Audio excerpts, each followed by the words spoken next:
Greetings, everyone, and welcome to the 250th installment of Midnight's Edge in the Morning. There's more than 200 of you watching. That is awesome. Please help us out by liking this stream, help sharing it, because Lord knows that this platform is not going to help us in any way, shape, or form in that end. As I said, we have more than 200 watching. Of course, in my counter, it just dropped to, 100 now. Yeah, well, YouTube is up to some shenanigans here. But helping me out to try to compensate for that is, you'll never guess it, Valiant Renegade. How's it going? Oh, good morning. Good morning. Good to be here. Yeah, and I know YouTube has been having some shenanigans. I know last night there were quite a few, and I mean a lot. I say quite a few. I mean a lot of streams. I see still people posting on Twitter of their live streams being cut, taken down, hit by YouTube for spam.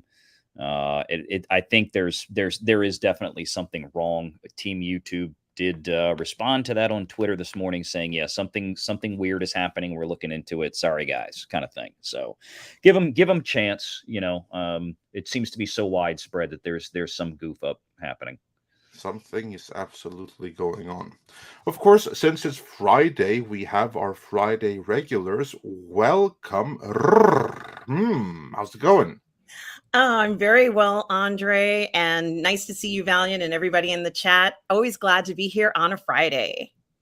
Absolutely. And since it's Friday, we are also, I'm just going to time it. Oh, there he's eating. Welcome, Mr. Paul Chato. Hi. Oops. I just love doing that when he's the least expecting it. How's it going, my friend? How was your week? It was very good. Clients are happy. I'm arguing with the people about Trek details. So it's always good. I mean, we don't do this for ourselves. We do this only to generate comments. That's our only job. Exactly. Hello, Valiant. Comments and mystery and everything. Hello, yeah, have you two met? I believe. Never. If you haven't, All right, Mr. Chato. Please meet Valiant Renegade. Great financial analyst like myself, even better on YouTube. And Valiant, you of course know Mr. Chato, rising YouTube star. I do. I know. He's been a frequent guest here on Midnight's Edge recently. We've just never had the opportunity to be here at the same time. We always keep missing each other. But yeah, usually I'm on camera at my house in my regular YouTube studio, but I'm at the office today at work. So, you know, just got to use the icon because this laptop camera looks like garbage. Yeah. And Tom will be joining us later as soon as the hamsters wake up properly and can drive his computer into motion. When that happens, then Tom is going to be here. Meanwhile, of course, we now have almost 300 people watching. So everyone, please smash that like, help share the stream. Of those watching, we have my countryman, Jason Gray, who says, "Hail Chato, I love the 72 program guide this week."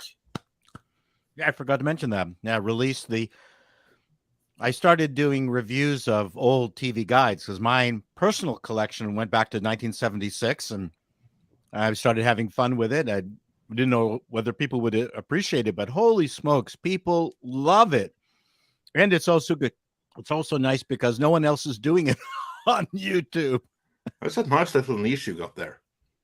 I'm sorry, what?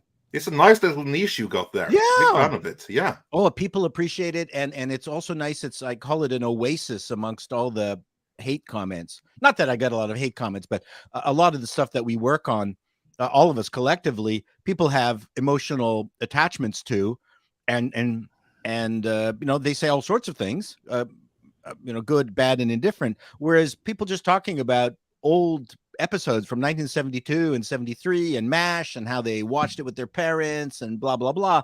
It's a really joyous thing to do. So it's an oasis amongst all the anxiety out there. Mm-hmm. That is fantastic. But we have other joining us as well. Pop Culture Curator is here and says, hello, guys. Hello. We have Sekka, who says, good Friday evening, all. Yeah, because Sekka is in Finland, and there it's evening. And also joining us is Mr. Tom Connors. How is it if Now I'm 10 minutes late, you start early? But if I'm here early, we don't start till 20 minutes after. Well, now you know Funny how to how that run the works. show. Just don't be here in the beginning and we start on time. That just shows how relevant you are. Oh, well, here comes one he's gone. compliment after the other. Oh, he's gone. He couldn't take the hit. No, feel free. You can slag me all you want. I don't mind. Yeah, well, I'm sure that Tom will be back and better once here he is once the hurt feelings heal up a little bit. How's it going, Tom? Ask me again later. Hi, Tom. All right. Meanwhile, I told everyone that your hamsters driving the computer needed their morning coffee, but now it would appear that they have habits. So that's brilliant. Matthew W says no trail to watch today. Before correcting trial, and yeah, of course that that does make the little difference.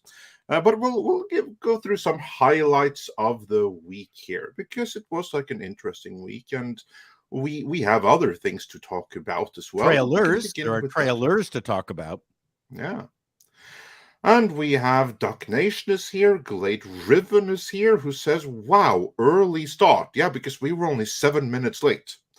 See what I was saying? I'm sitting here usually waiting for everybody else. Yeah, well, we decided that we were just many enough.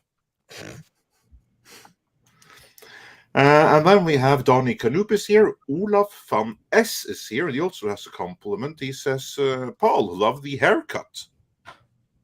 Thank you. It's what I have left.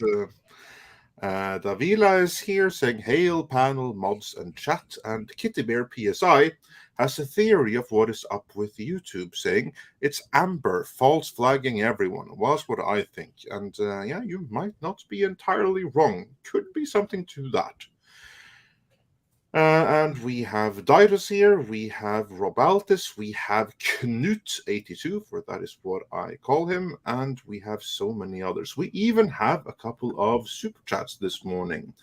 We have Dr. Longdongler, who sent us a super sticker, and that is, let's see if I don't have it here, that's a thumbs up super sticker. And before then, which that I can't get up on screen, but I can get it up here behind the scenes. Before then, we had Didus, who sent us a $4 morning coffee super sticker, so thanks for that. And then we have, let's see what if there's anything else. Nope, then we are up to date with what we have behind here. Then we have Arden Blade, who says for $1.99, hail Midnight's Edge, happy 250th episode.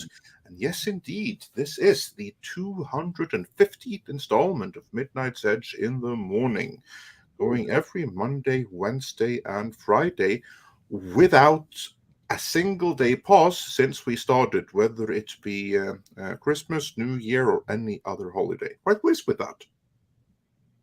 Well done. Welcome. Indeed. Then we have Jason Gray, who sent us two Australian dollar super sticker. That's pretty impressive considering that he's in Norway. But thank you so much anyway. And we have the Mega Wing Zero saying for $5. So Kevin Feige is planning to ruin Daredevil. Like I said, he wants to ruin anything he had to hand in working or the original idea. I'm convinced now. Yeah, we'll get back to Daredevil. So just hold that thought for right now. Accidental Tourist says for 10 Canadian dollars, congrats on the 250th show, and my thanks for keeping us bored office workers from losing our minds. Well, you're most welcome. And somebody has to be bored at the office as well. So We are so glad to be able to help out those listening, and we're so glad that you also take your time to listen to us. That's a mutual thing, and we are most appreciative of it. It's an ideal show to listen to while you're coding in your cubicle. And then we have the Waltman 4, who says, shout out to that umbrella guy for getting name dropped in the AH/Jade court trial. A lot of vindication for Tug right now. Oh, yeah. Yes, indeed. I'm so happy for the success that he is seeing, and him and everyone else who's been covering that and completely nailing it. That is most well earned. Yeah. Very, very happy with that. And since we got into this topic, let's begin with Before this. you There's no jump too trial far today. into it, Tug did stop by last night for a little bit on Mead, so check that out after the show if you want to see what he had to say there. But he talked a little bit about things, but yeah, we're going to talk about it here too, it sounds like. So Yeah, because let's get into to some highlights of the past week. Since there's no trial today, it doesn't resume until Monday. We are now starting to see the end. Miss Heard is right now bringing up all the witnesses that are supposed to really help her case. But of course, an argument can be made whether or not they actually help it, hinder it, or don't do anything at all. Mr. Chato, have you followed the trial this last week? Do you have any impressions? Just some very, good-looking rich people on trial. That's it. I don't care one way or the other who wins. Is that heresy? No, I mean, I would say a tiny little bit, because there's like a larger issue at hand here beyond just these two matters. Are you Because talking about misogyny or misandry? Kind of, yeah. Mostly the misandry thing. It's mostly that, because it's a matter of, do you instantly believe it? Like, is a man guilty upon accusation, or is there some evidence required? Because in a larger sense, that is what this really is about. Because in order to believe Amber, you have like those that are like, really, we are Team Amber, like justice for Amber.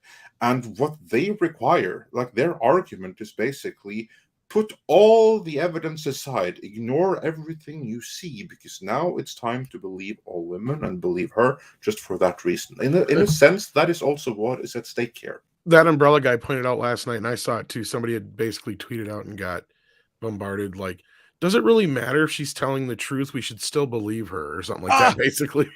Exactly. That's what I mean. I mean, that is the attitude. That is what at stake here. And just for that reason, yeah, I think it's actually somewhat important to be a little bit informed, because there's a larger issue. Like, ignore the specifics of this particular case.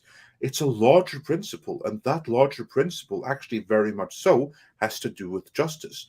Do you want to be ruled by mob rule, whereupon half the population is automatically guilty if they are accused for anything by any member of the other half of the population?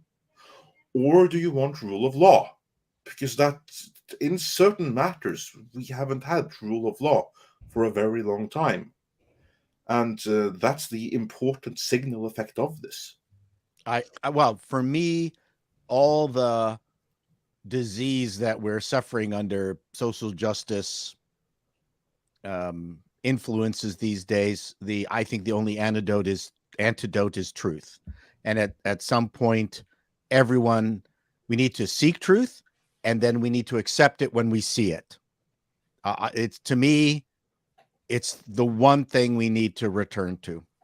Yeah, I agree completely. And and this trial actually is a little bit important in that. Yeah, I agree. And so because that is what is on the bench here. It's just is this going to be an O.J. Simpson moment where everyone knows he's guilty? I think that this is that's an interesting comparison, because it's an interesting comparison, because with the O.J. Simpson thing, I don't think you had like this larger principle issue at hand. That was very much. That's not totally true. They really tried tried pushing the race thing quite a bit in that trial. Like, Oh, they tried to they knew it paint all that about other that. detective as a huge fucking racist in Mark Furman. every which way they could. And the trial was also a kind of let's get back at 100 years of bad Basically everything that BLM was about, that's what Yes. happened during the OJ trial. Yeah. And at the end of the trial, you had this thing where everybody was like, will they or won't they? Because that was pretty much it. Like you just said, pretty much everybody knew he was fucking dead to rights guilty. But we all sat here and go, are they really going to convict him? Because everybody had this kind of feeling that if he does get convicted, the entire country is going to get flipped upside down. And like, that's where everybody was kind of sitting. And they're like, well, you're an American. Is that the sense that you got? yes, very much so. Okay. And I'm in middle America. So I was still getting that kind of feeling. Like there was a lot of talk like LA was going to blow itself up and all this other stuff. Got convicted, he would have never served any time, or maybe a day or two, and appealed, and then it would have been overturned, and it just would have gone on forever. And he wouldn't really have. You got to remember, this is also right after Rodney King too. I was just about to say Yeah, that. and the LA riots because of that. So yeah, that of course is a factor.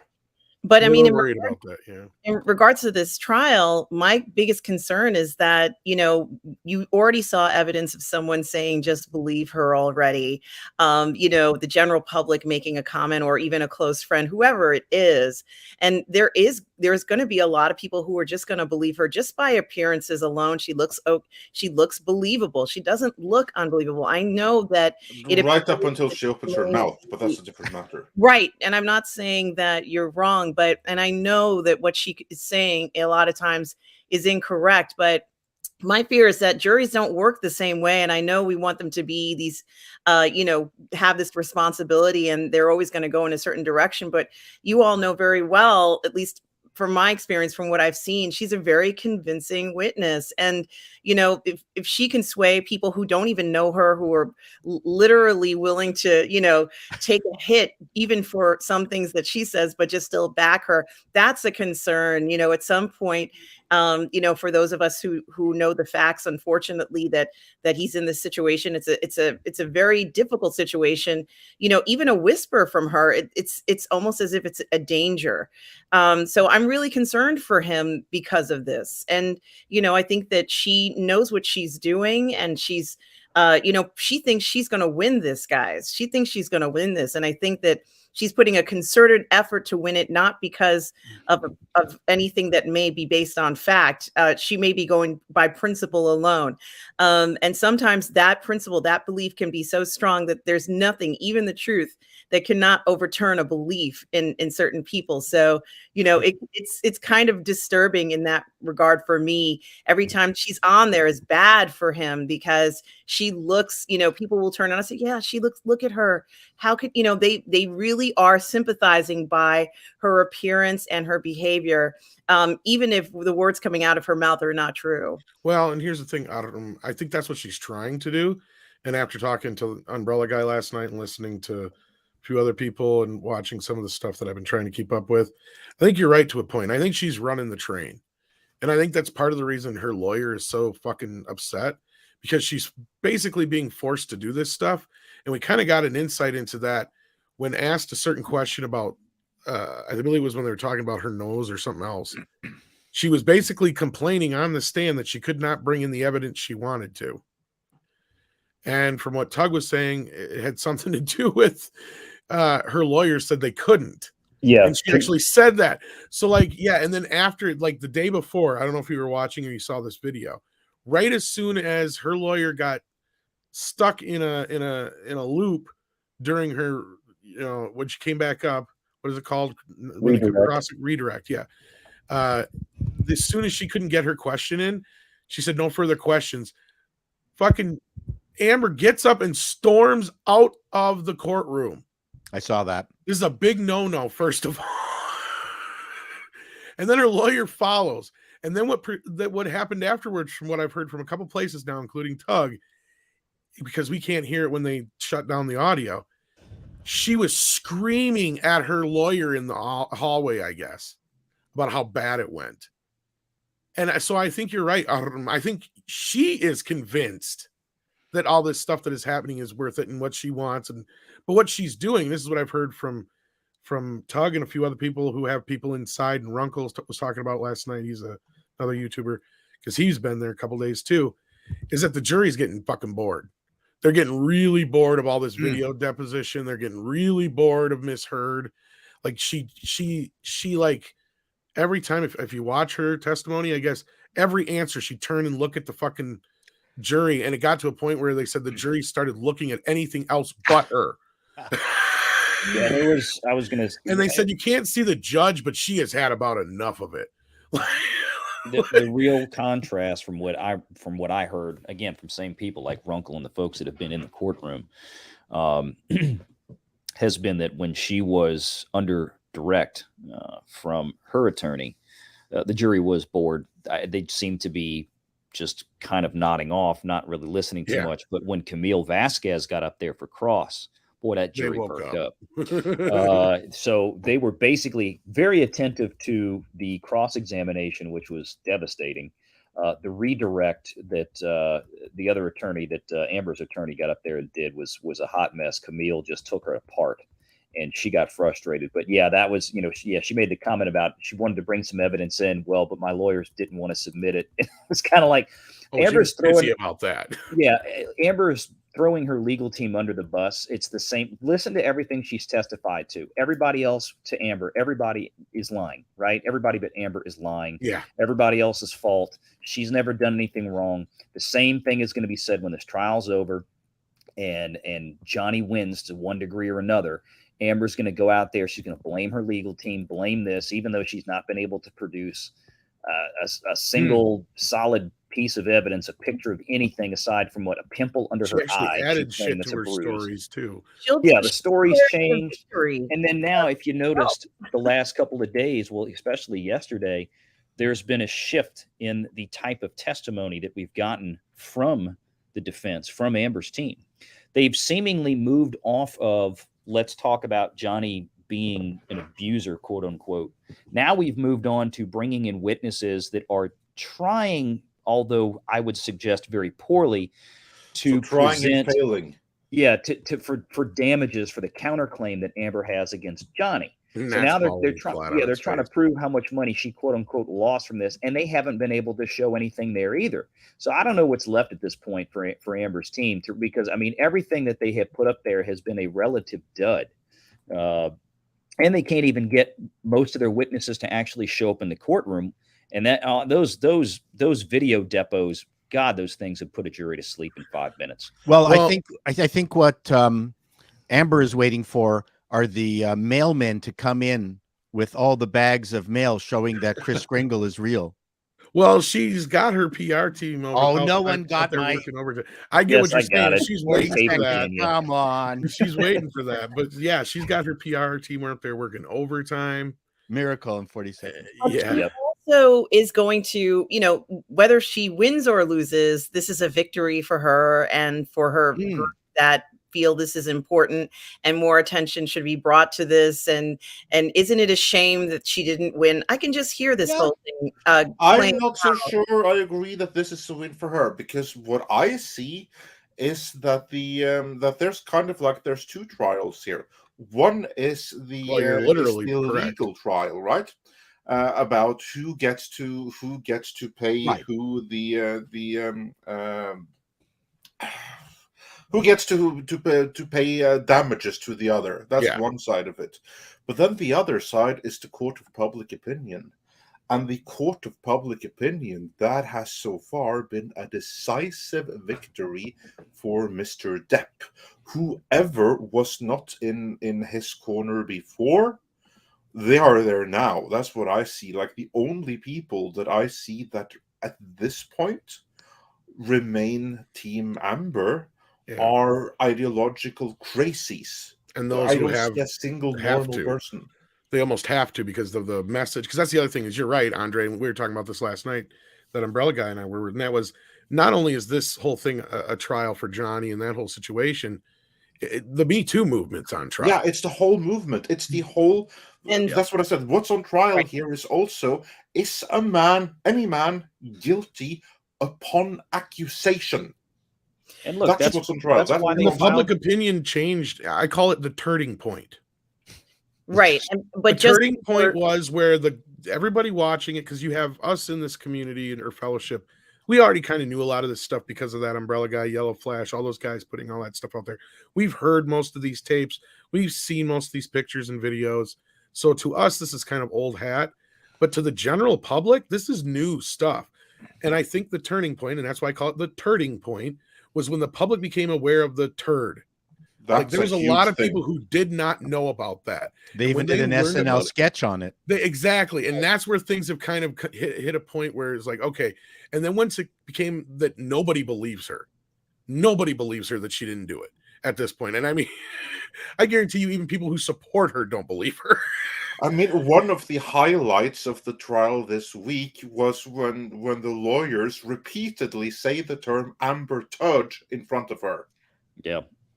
And I love how his lawyer basically said he had taken all the crap to the authorities because she had perjured herself so much. But every time, what I'm trying to say is every time they do get more attention towards her, that's exactly what she's hoping for. That's what she wants in a trial like this, is more attention. You know, regardless of the actual winner at the end, it's a win for them because so much attention was paid to it, but a complete waste of our time. Yeah, they're always going to say women are going to be railroaded. That's going to be their story. Yes. She's already running with that. You're 100% correct. And so that's going to be the story, right? The only witness she's really had, she's had a couple that have been okay, but the one that really probably is the worst so far is her sister. But the one who's going to destroy that is this person right here that's on the screen. Yep. And that's the one that if they get her in there, that's the one that's going to break this whole thing open and make Amber look like a big old liar. And this whole thing was a setup.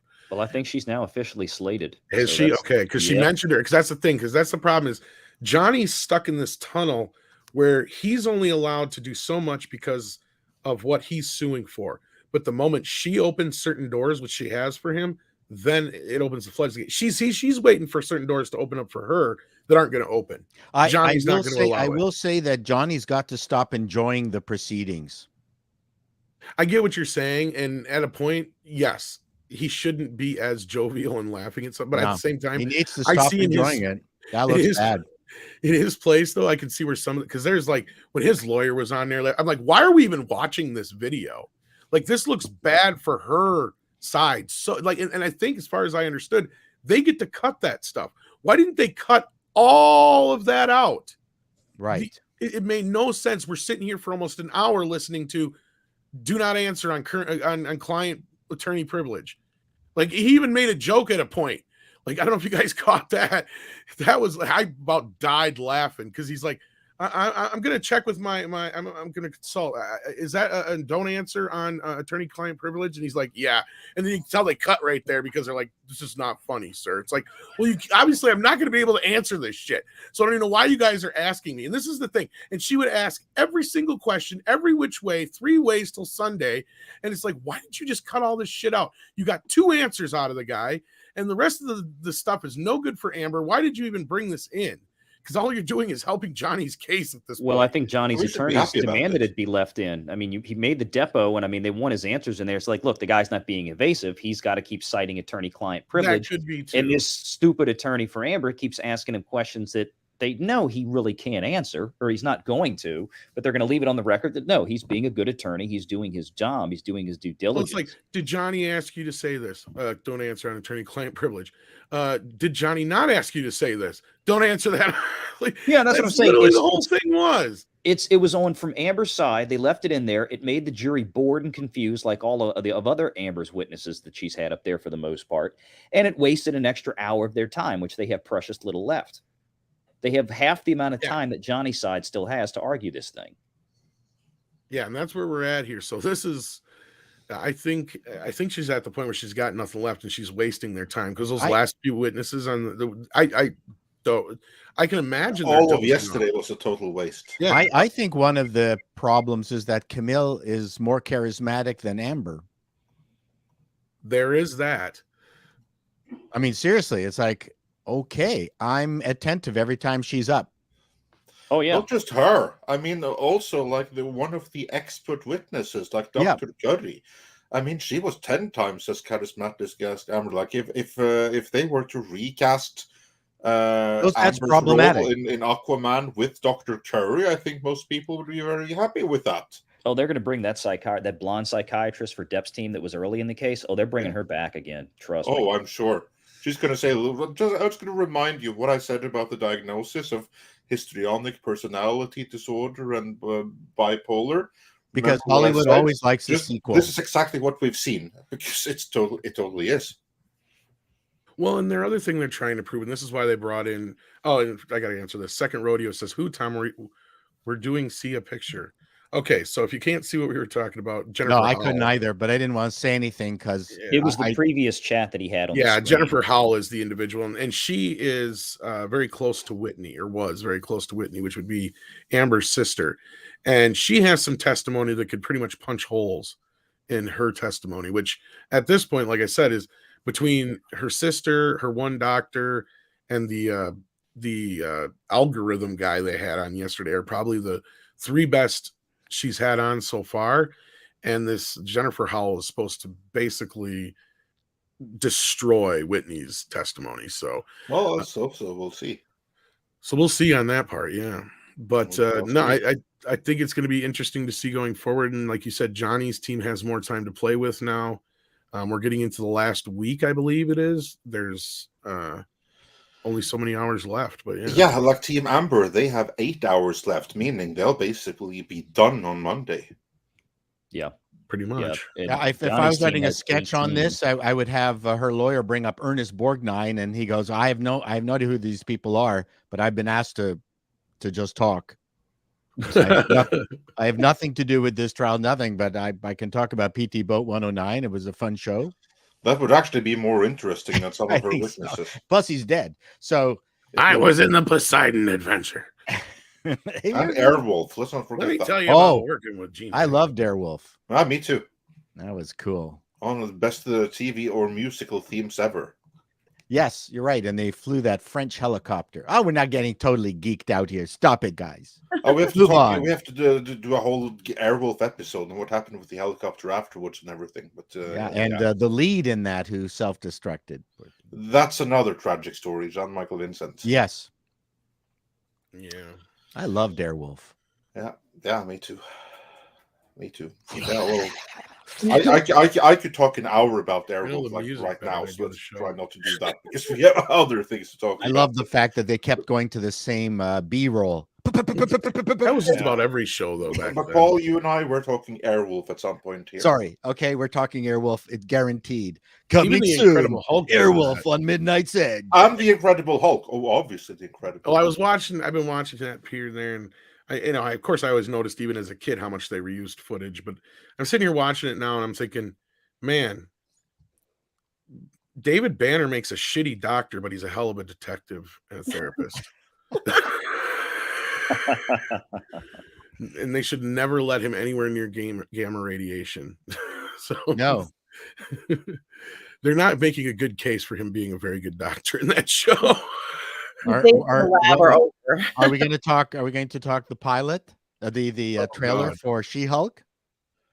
We'll get into it. We spoke it on Wednesday already, but we didn't hear your take. Yeah, let's hear your take. So we'll get into that when we get into the Daredevil side of things. You cue it up, Andre, and I'll. Yeah, but first, let's just to round out the AH trial bit before we start getting into the Marvel news. I mean, we have some super chats here that I think we can probably take out of order to that end. But in that respect, though, that Umbrella guy's name getting dropped was quite a moment. That was awesome.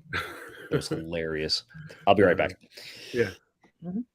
So that was a bit surreal, but that was about the only thing they got out of him. Is that I talk to the press and I treat the press just like every bit of the press, just like every other bit of the press.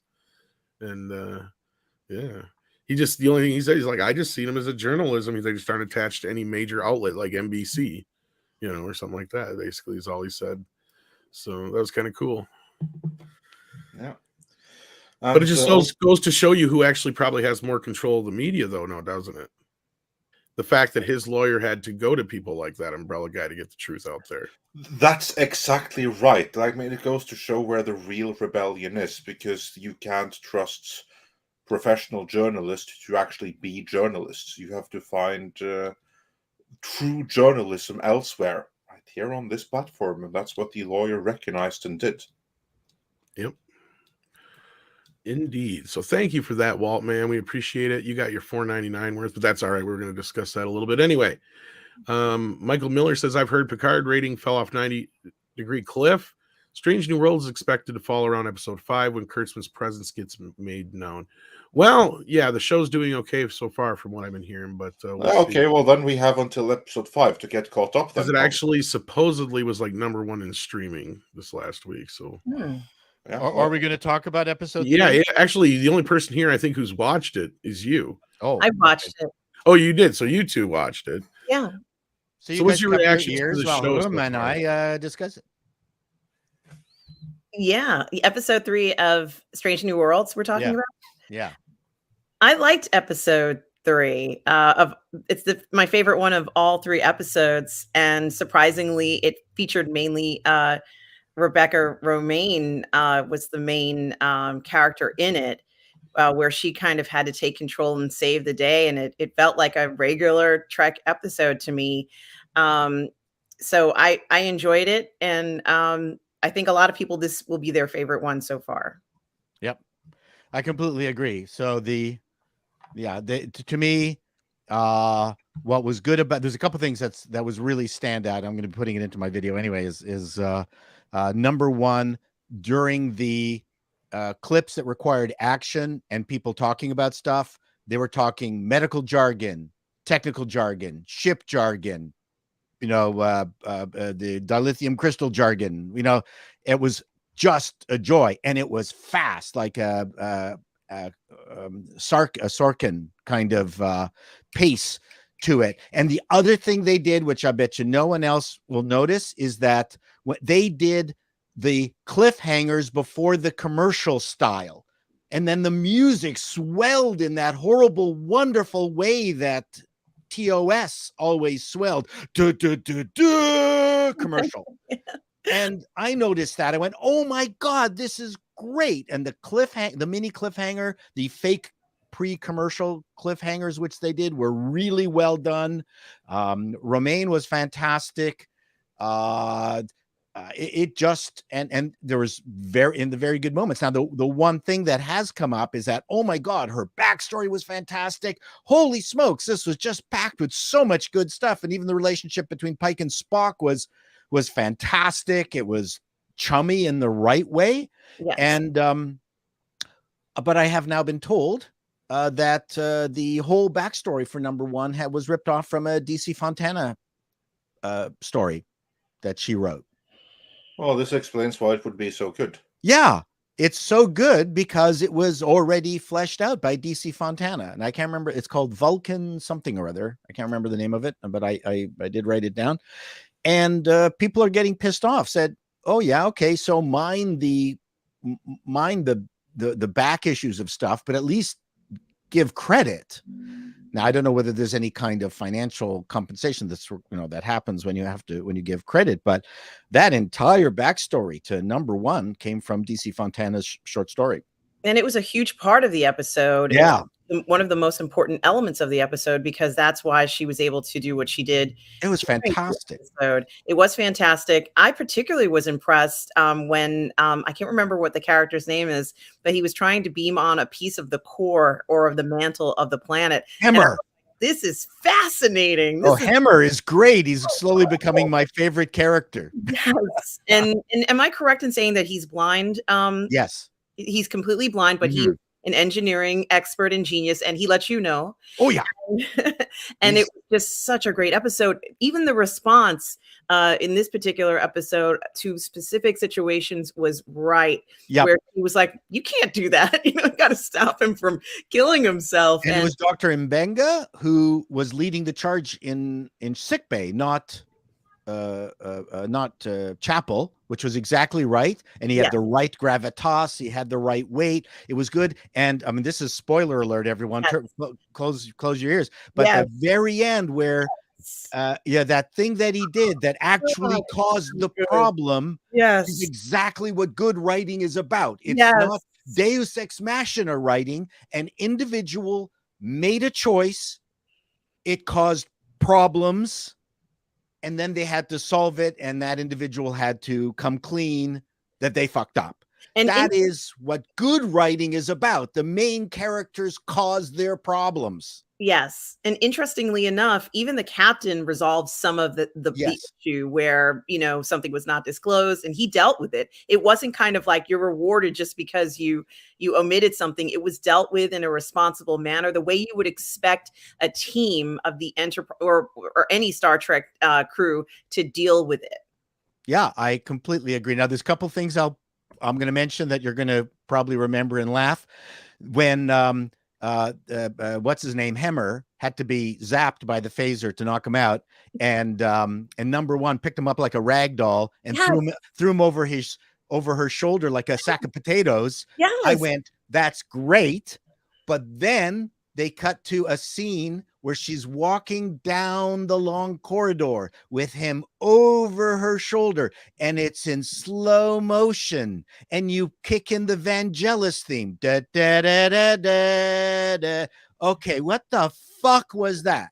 Is that men are just a sack of potatoes, and this woman, she's taking it slow. That was stupid. And then when Chapel says, well, of course, I found out the problem, but that's because I'm a babe.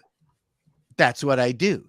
What would you expect other than that from, a woman, but to figure this shit out? I went, okay, why did we need those two parts? That was, okay, I'm nitpicking. I'm maybe overreacting because I'm filled with the ennui of the bullshit that we are going through these days between Kurtzman Trek and the Force's female bullshit. But those two parts, fine. I'll forgive them for that, but I'm just bringing it into the open. Well, she was in the transporter room, and of course, my first thought was that she could just transport him down to sick bay. So there was no need to kind of like carry him anywhere. And I think that's probably what would have happened. Just like when they were running after that person who got on the ship, I think in episode 1, they wouldn't do that. They call security. Somebody would apprehend them. You don't go chasing a patient down the hallway once they've left the medical area.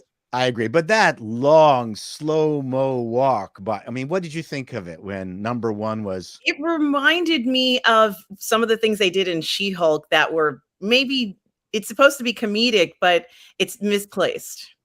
Was it actually Vangelis, or did they just? No, I'm making that okay. up. So that's ironic considering he just passed away. If it was, well, that's why I'm Mr. Connection, Tom. I got you. I am threaded man. I'm not awake yet till noon. Easy. I wasn't sure whether they were trying to imply that she had special abilities or superhuman strength as a result of what was going on the ship, and so that also was kind of unresolved and somewhat, not satisfying. It's because of who she is. She's genetically enhanced. Ilianan or whatever. I can't remember the race of people. I can't remember either. Yeah, but to me, it was just. Could you imagine Pike throwing Uhura over his shoulders and carrying her down the corridor? Never. You will never see that in Kurtzman Trek. Never. No, because he wouldn't do that. He would have her transported to the sick bay. While I was watching that scene, I just imagined the editing room and a shit ton of SJWs going, yeah. I just had this feeling that there was a cheer, a crowd of people loving that moment. A crowd of two. Well, it added nothing to the story. No. So, that was something else to point out, that it was kind of a waste of that sequence. But I still liked that what he was trying to do with that mantelpiece. Oh, I love that too.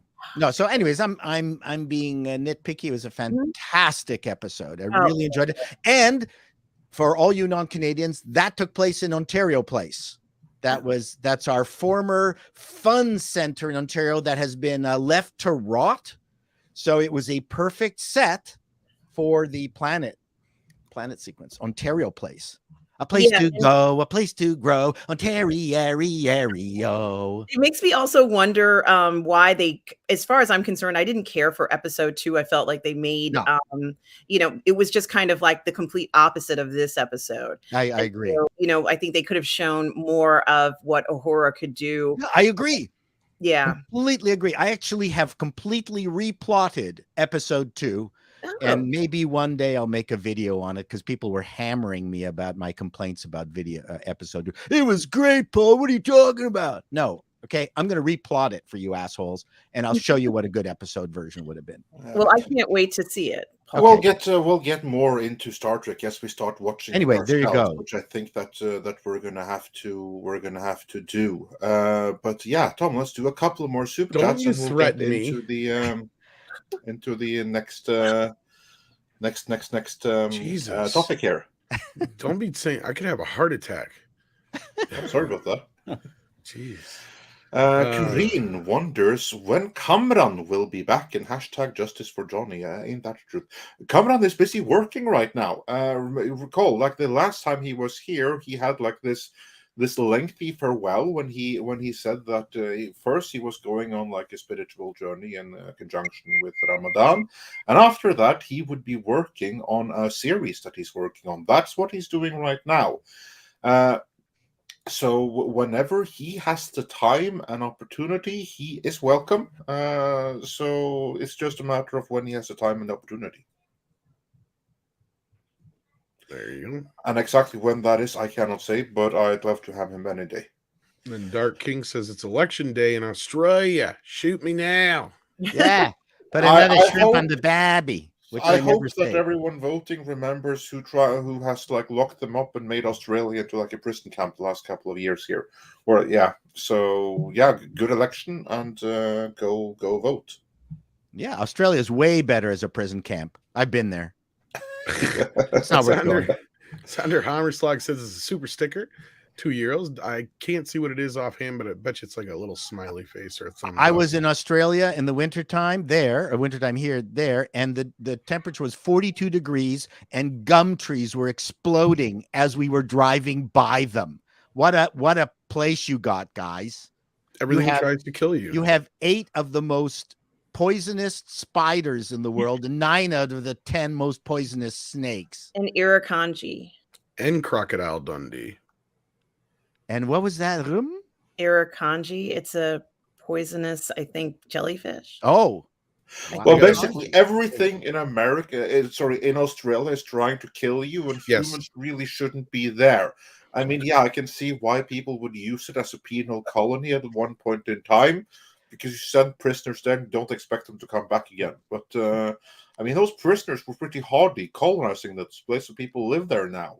In all seriousness, it's one of the most beautiful places on the planet. All kidding aside. Yeah.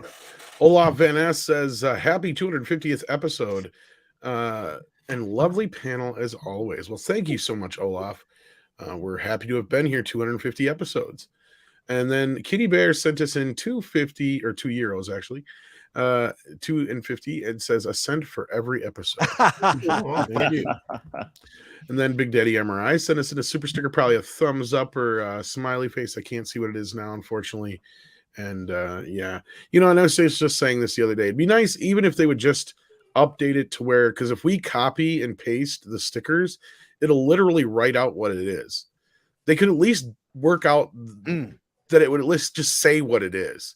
I mean, even if we can't see what the super sticker is, it could at least just say smiley face there, or thumbs up, or number 1, or 100%, or whatever the hell the sticker may be, to where we can at least know what it was. You can do that much, can't you, StreamYard? Come on. That and the member chat thing has really got me irritated. It's been way too long and they ain't done a damn thing about it. Mega Wing Zero says, any chance Razor Fist will be on this 250th episode? I sent him the link. If he shows up, he shows up. We never know. So there's always a chance, is what we're saying. That's just it. With him, you never know. And knowing that there is some Conan news out there, there's always more of a chance. Especially when there's a Solomon Kane link to those Conan news. Yes, he's and more in this case, I happen to know that they're good news. Yeah, there you go. C-Man says, objection, hearsay. Yes, this is true. Sustained. Karina Karen says she is not believable. She looks like evil cheekbone. Yeah, I don't think too many people are buying her bullshit at this point. Let's just hope that of those not too many people, there's very few on the jury. From what I've heard, I mean, no, I don't want to get anybody false hopes, but like, yeah, it does not sound like the jury is too into her. But of course, you can't really talk to them. I'm just going by the body language and the things we've heard from Tug and Runkle and stuff like that. Of course, most of those jury members, they might as well have been Norwegian because they're so stoic that you can't like really read their body language. It's just like a couple of them apparently, where you can kind of like see their preferences that are like tells, and everyone's like going by like those 2-3 people where you can see something, but the rest of them I get are fairly stoic. Well, 2 of them fell asleep the other day. So yeah, I saw other during her ones video sardines. chats. What was that, Paul? I was just saying it's a terrible joke. It's okay. Never mind. No, please do. I said 2 of them were eating sardines. Yes. In paprika. That's oh my god. Smelt in paprika is just so good. And then DS Ford says, I disagree with Arm. I didn't think Amber Turd was believable at all. This was more like a subpar acting at best in my books. Yeah. Didn't see one tear. She squirted maybe one at one point, barely. Well, didn't someone say that that as an actress, one of her weak points was Her faking acting crying? coach. Yeah. It was her acting coach said, yeah, one of Amber's problems was always crying when she needed to on set. She's not real good at even being convincing at fake crying. Like, that's the thing. Yeah. So that I cannot believe that was one of their witnesses. And she swings her moods too much, Yeah. which, I mean, yeah, it's part of her thing. And there'll be people who will try and use that as an excuse. But, like, yeah, they've caught some pictures and things of her that are just like, are you serious? Like, in the courtroom, it's like, why are you even... Because you're right, too, to a point, Paul. Like, yeah, Johnny shouldn't be as celebratory and animated as he is sometimes. But yeah, her on the other hand, I don't know. I mean, she's just she's trying to throw everything at the wall and see if it sticks, and I think that's why her whole case is falling apart beneath her. I'm surprised she didn't yell. Yeah, you try crying when you're stuck in a tank of water all day. You can't even see the tears. Like tears in rain. Wait, how do you see the tears when you're in a tank of water? Come on. Lord Almighty. Aquaman joke. I gotta write these labels ahead of time. Well, and she did confirm what I heard the other night, and that was she is shit canned from part 3 for sure. I have heard that. And it got confirmed by her. I heard it was funny because I just said it the night before. She said it on the stand. I said, I just heard that she got shit canned. She wanted to show that this trial and Johnny is affecting her business. But unfortunately, it's not the trial that lost her that job. It's her that lost her that job. And a lot of the witnesses she's bringing in are pretty much presenting that idea. And the reason that they did this is pretty clear, is because her public image right now is in the shitter. Sure.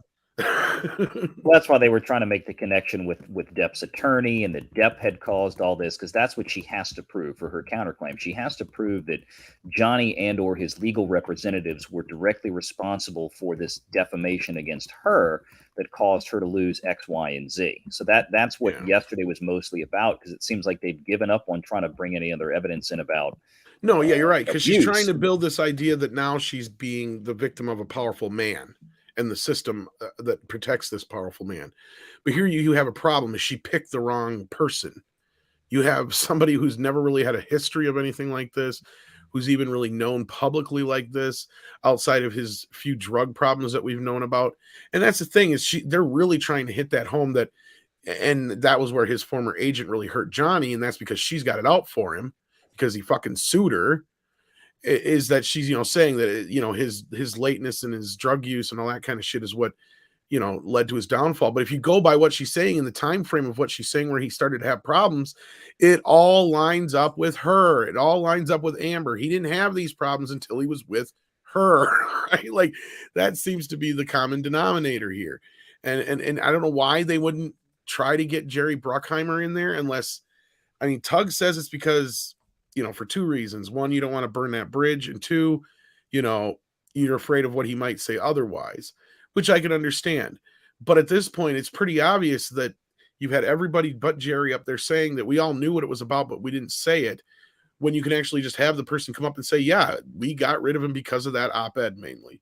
That's they don't want to get involved in it. That's what I was saying earlier. That's the same Yeah. reason why the Walt Disney Company sent in some know-nothing mid-tier production assistant or whoever to answer questions that she basically said, or I mean, I think she almost said exactly that. She's like, she just doesn't know. She's not in a position to where she would know the answers to these questions. Well, it's just like, where's Bergman and Horn? Well, they don't want to be there. They're not that's show just up. it. A large Bruckheimer's part the of same her thing. counterclaim, it really relies on her proving that he never was going to be in Pirates 6, and or the reason he was going to be because of his reputation in drug use, and it had nothing to do with her. That's what she's trying to prove, right? Which is clearly bullshit. Which is, yeah, it's patently ridiculous. That's what it is. And they keep trying to bring up the spin-off movie, and I brought this up time and time again. They've been talking about this Daughter of Jack Sparrow spin-off since way back. They were going to make it a TV show. In fact, I think they even tried to do some animated spin-off years ago that failed. Like, this is something that they've always had on the back burner, but the media is running with this idea that Johnny's officially out, leaving out the last part of Jerry Bruckheimer's comment, where he said, as of right now, we're pursuing this idea with Margot Robbie, but that doesn't mean that we're, that Johnny will never be back. He's like, we don't know. We'll have to wait and see on that, which is basically code for it all depends on how this court case comes out. More or less. And Amber's own agent, even the last part of her testimony was, oh yeah, I mean, in Hollywood, once you're accused of abuse, you're pretty much done. And we all started laughing listening to this, because it was like, you realize you just testified on behalf of Johnny by accident, right? So, whoops. Yes, everybody. And she's having a hard time proving that she was on any trajectory of her own to get where she was at. So this whole idea that Johnny wouldn't let her do movies and shit like that that's what I loved. Is like, well, how the fuck else do you think she was an Aquaman? It's like, and it's. I wish her lawyer would have asked the question differently, because his lawyer would have asked, because he's like, it's Johnny Depp is the reason you're an Aquaman, isn't it? Is how she asked it. It should have been should have been the reason you got Justice League and Aquaman is because of your relationship with Johnny Depp and because you were so well known at that point, wasn't it? That should have been the question. But I think that's too abstract, because there is a lot of proof out there that the only reason she got those roles is because of him. Yeah, I mean, I think anybody with a reasonable degree of assumption on that could come to that conclusion. I mean, that's not that far of a stretch. Well, I don't know. Like, we'll come to that conclusion because we do like this pop culture entertainment stuff. But the people in the jury who may only now be understanding that Batman Begins isn't the prequel to Batman 89, I'm not so sure. Well, and that's the other thing. She's trying to prove that he was controlling her career. And in the process, all she's doing is proving that he helped her career. Because they brought up some other thing where he was complaining to the studio about some situation with a movie. And it's like, clearly, he's the one who's helping her get these roles. And the only reason she's in the fucking movie is because he's there. It says it right in the email. He's like, I will pull myself from this movie if they don't do what they said they were going to do to begin with, is basically what he says in that email. And so you basically get the whole idea that the only reason she's in this said movie is because he promised he'd be in a cameo spot or whatever, or a smaller part. So right there, it tells you that her trajectory was going nowhere until she married this guy. I mean, she literally had nothing on her resume, but just like bit parts. Well, like, what was Pineapple Express? Let's not forget that. I mean, Pineapple Express and Magic Mike. Shit, that's how about she it. met James Franco. And that wasn't one of her best performances. She did that. That was all after Johnny, though. Well, you got to remember, they're gonna most likely lay out a very, very sharp timeline in closing arguments to this jury. I mean, that's where they're gonna. Okay, you've heard all the evidence. Now let's walk back through it. Let's use the evidence, paint a timeline, so you, the jurors, can see how clearly this was. That Amber's career is there because of Johnny. Johnny was defamed by Amber. Here's all, that's when I think the closing arguments might be the most interesting part of this. That should bring it home. That's the job. That's objection speculation. But yeah, we'll see. It's going to be an interesting week. Dark King says every Mara scene in Aquaman 2 will need a legal disclaimer first. The dialogue in the scene is the actors and does not reflect the views of Warner Brothers. Well, here's the thing. We also got confirmed what I had said, and that was if she got cut down to 10 minutes, or if she's only in it 10 minutes, it's because they cut her down to that. And that's exactly what she said in the stand, is that her part, as far as she knew, was cut down to 10 minutes now, which tells me that what I had heard was correct. They're just sitting here waiting, and that 10 minutes is either going to be probably chopped out and or recast. But she is definitely out of part 3, is what I was told. Yeah, that sounds extremely plausible. That she's going to be in part 3. That's not happening under any circumstance, because even if she wins, she has lost the battle for the public perception. She's like, the public doesn't want her. She can't be in movies like that. It's going to cost the studio too much. So I put money on at this point that the moment that the verdict is in, and if it doesn't come out in her favor, the whole thing is gonna Emilia Clarke gets a phone call. And refilmed. Yeah, Emilia Clarke gets a phone call that morning. Well, I mean, you have to cut her one way or the other at this point. You know, it's like they say, it's nothing personal, Tom. It's just business. Bidness. You've been watching The Offer, man? Oh, it's so good. I'm still in the first episode. I got to make time this weekend to do. I've had no time. I haven't made a video in like 5 days. It's one of the most amazing shows since Cobra Kai, and you're not watching it. Offer Man. I have been watching. I just need to continue watching it. That's the issue. So you haven't heard of this, Paul? It's on Paramount Plus. Oh, then I don't get it. Well, if you're watching Strange New Worlds, it would be in the same place. Oh, maybe The Offer Man. Yeah. No, it's just called The Offer. The Offer, comma, man. Like okay. I was just saying, man. No, The Offer. It's the making of The Godfather. It's about Paul Rudd. Okay. It's great. They did a great job. Great cast. And you'd be surprised how much of it is actually true. I mean, they muck some things around here and there, but like, you know, we were going into the trailer, we saw it, we're like, yeah, half of this has got to be like just elaborated bullshit. When I stumbled across a documentary that pretty much says a lot of that stuff happens. So it is it's very well done. Yeah, as Stephanie said, it's so good. It's so it's not on Crave. So some of the Paramount. Oh, I don't know what you got up there. Yeah, sorry, I forgot. That's true, because remember, Star Trek is on Crave in Canada. Canada is the place where it actually has network distribution. Yeah. It's all over the place, because we can't even get that Steve Martin murder mystery comedy. I guess they got moved onto Disney Plus. Yeah. So I hate streaming. Yeah, right. They can all die. I'm so sick of this bullshit. It's driving me crazy. When it was over the air, Netflix, great. And they had the complete Stars library. It was a very happy time. And now it's horrible. Yeah, and this is true stuff. If Matthew Good does not win an Emmy for his role as Robert Evans, I don't know what, because he nails it. He's spot on. Now I want to watch it. You made me want to watch it. What is this shit? 170 pages. You fucked me. Nobody's going to watch a movie that long. He's great at it. It's fucking awesome. Every movie is a trial by fire. I try to tell people. People have no idea how long things are in production and turnaround and changes in personnel, and it's just insane. No, they did a great job so far with this, and the cast is amazing, like I said. So I can't recommend it highly enough. But yeah, thank you for that, Dark King. That was quite a laugh. Gonzalo Bergali says, I feel like Turd throwing her team under the bus is just a tactic for an appeal under improper representation. She has crucial evidence they are not presenting. See, that's the thing, is I don't know if it was her lawyers or if it was she couldn't admit it was inadmissible. See, that's the thing. And to her, it was probably the same fucking thing.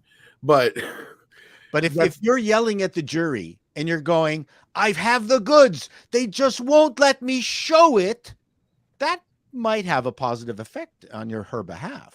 It could, but then you'd have to ask yourself, why would her legal team not want to put it in? And the only answer you can come to is that they clearly distrust the veracity of this evidence. Or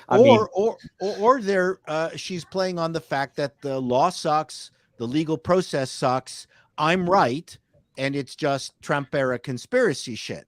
Yeah, and that the law isn't fair to women. Correct. All this sort of stuff, that she can use that type of rhetoric. That's why it gets so dangerous. Well, That's why, even if it's not true, people will believe it because of, let's say, history may show another version of that truth. But from what she's saying, it's not the truth, but it's dangerous because she can use that as part of her defense. Well, and that's the problem, is she can just sit there and say whatever the fuck she wants. The burden of proof's on Johnny.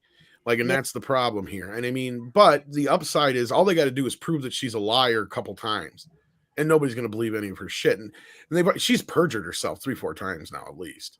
Well, and the I other think thing, anything is going to come of that. No, they can't do it. Like, I asked Tug that last night. He's like, in this court setting, there's nothing that can be, it's not like a criminal trial to where she can perjure herself all fucking day and there's nothing they can really do other than just kind of strike her testimony, and that's about it. I mean, it's not going to help her case, that's for fucking sure. But I mean, she basically flat out, it's not going to help her other case too, because now they're talking she might be facing perjury charges for the other situation, because now they're saying she lied about the whole donation thing and some other things. So that might not help her out in the long run. But as far as this case, not going to make a difference. But she pledged. It's the same thing. They're synonymous. Yeah. Valiant. They're synonymous. Oy. Yeah, that killed her. That right there. And that was probably the moment that I think most of the world to it was beyond the laughing at the turd thing. It's like, wait a minute, that bitch lied about giving money to kids. And then, and this is the part that I felt like she really didn't hit home enough as far as Johnny's lawyer. And that is that she had paid in full the money for 13 months before Johnny sued her. And she's trying to present this idea that the reason she didn't pay yet is because Johnny sued her. And I wish her lawyer would have hit that home a little bit. I agree. Harder. I mean, that was one of the things they botched. It was just they just established it and then they let it go. Well, wait till closing arguments again. They're going to bring that back up. Yeah, I hope so. And joining us as Valiant has to leave us is Culture Casino. Hey, Culture. Hey, how's it going? Greetings, everybody. Yeah, I made it back to the house, so I'm sitting down saying hi.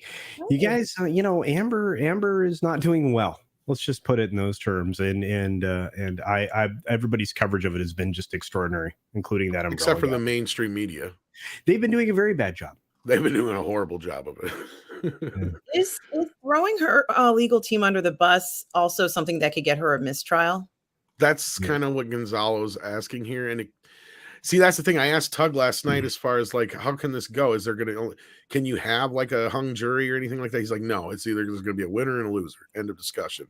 And in this particular case, they have to make a decision. It's not one of those things where it can be, okay. It's unanimous. That's what I asked him. Yeah, it has to be a situation where, because this is not a criminal trial, it's a civil trial. So there's different rules, and that's where the perjury doesn't matter as much and things of that sort. Yeah. Yeah, it's not hard to imagine that Johnny will win and there will be an appeal and we'll have to wait around another 18 months till we know anything, and the at that point, it doesn't matter. The public eye, he won or lost. That's exactly right. That it don't matter anymore. Then she can appeal I think the only circumstance under which an appeal matters is if he loses, she wins, and he appeals. Then the appeal matters because the public is with him. Yeah. If she loses and she appeals, the public isn't going to care. As far as the public is concerned, it's over and he won. Yeah, it's look, all you have to do is watch the people in the courtroom to realize who everybody's in favor of. The mainstream obviously lost the plot a long time ago because they're so heavily invested in this concept of bad behavior times up whatever these movements were, that they can't let that go. They have to keep making men bad. and they're losing it, and it's no, but Paul brought up a good point. Johnny needs to be a bit more subdued. I agree with him on that. Like, he can't be laughing and enjoying himself too much. It's kind of hard because I mean, I imagine this person is telling like just the most despicable. I get you, but Paul's right. Like, that stuff's going to come back to haunt him if he loses this case. Maybe. I just don't see him losing. First of all, public opinion is completely on his side. She is worn very thin with the jurors, right? Oh, I agree with you on that respect. Her legal team has been wearing the jurors very thin as well. So I the bigger problem though here, culture, is not even so much proving that Johnny's innocent as it is proving that this specific, and this is where her lawyers were correct, this specific op-ed, they have to prove that is what caused his issues. As far as we're concerned, now it's up to the jury. I think the jury will agree, based on everything presented, that his fortunes changed substantially, courtesy of this. You got to remember, we know things they don't know too, though, and they're not allowed to even bring in. They actually brought in an expert yesterday to testify about the public perception and everything that was in there. That was stupid, because it's like, yes, we all know that Amber's bad. The general public knows it's bad. And he did some parrot analytics type bullshit too, from what I heard. Yeah. I didn't watch the actual testimony, but he was going off on like. I can tell you what he did. What he did was confirm to the jury, who's not going to be aware because they can't see the meat and stuff like that. But he confirmed to them that the public is with Johnny Depp. That's what he did. That's exactly it. And that's why on Cross, Johnny's lawyers got up there and said, "And what is the biggest spike that you have on there? What is that hashtag?" Oh, that's hashtag justice for Johnny Depp. Oh, and that's like 100 times higher than anything else on the list. Yeah. Yes. I mean, that was the point of that, Cross. Yeah. Yeah, thank you. And you can redirect, and mind you, the lady that the 2 days ago, that was like the best moment ever in television, was her not being able to redirect at all. It was so brilliant, and just constant. Well, her lawyer's a moron, that chick, that lady. Yeah. Well, who's somebody is calling? It's Tug calling her the cat lady or something. The cat lady, yes. Yeah, I was like, oh my gosh, it was Elaine, I think her name is. Yeah, it was. Yeah, Camille is just destroying her. But it's what's funny is they caught a picture of Elaine from years ago where she was at some premiere for a Johnny Depp movie. She had a picture and shit in her hand. Yeah, I don't know if it was real or not, but yeah. Wow, I'm loving it. Look. It doesn't matter as far as the public's concerned. Amber Heard's a terrible person. Johnny Depp was wronged all the way around. They've already made many points towards how much money. There's a third group of people, because I've talked to some people about this more often. Mm-hmm. And there's a third group that just feel like both of them are horrible people. Like they're neither one of them is saints, that's for sure. Yeah, that's the thing, and they're just kind of sick of this whole thing, and they think they're both at fault, and they don't really give a shit. Like, that's kind of where they're at with it. But I mean, at the same time, if the jury consists of people like that, she wins. Exactly. Yeah. And then you have the other side of it where it's just people are just getting into it for the soap opera effect, right? And that's where I feel like it's getting bigger than the OJ trial in that respect.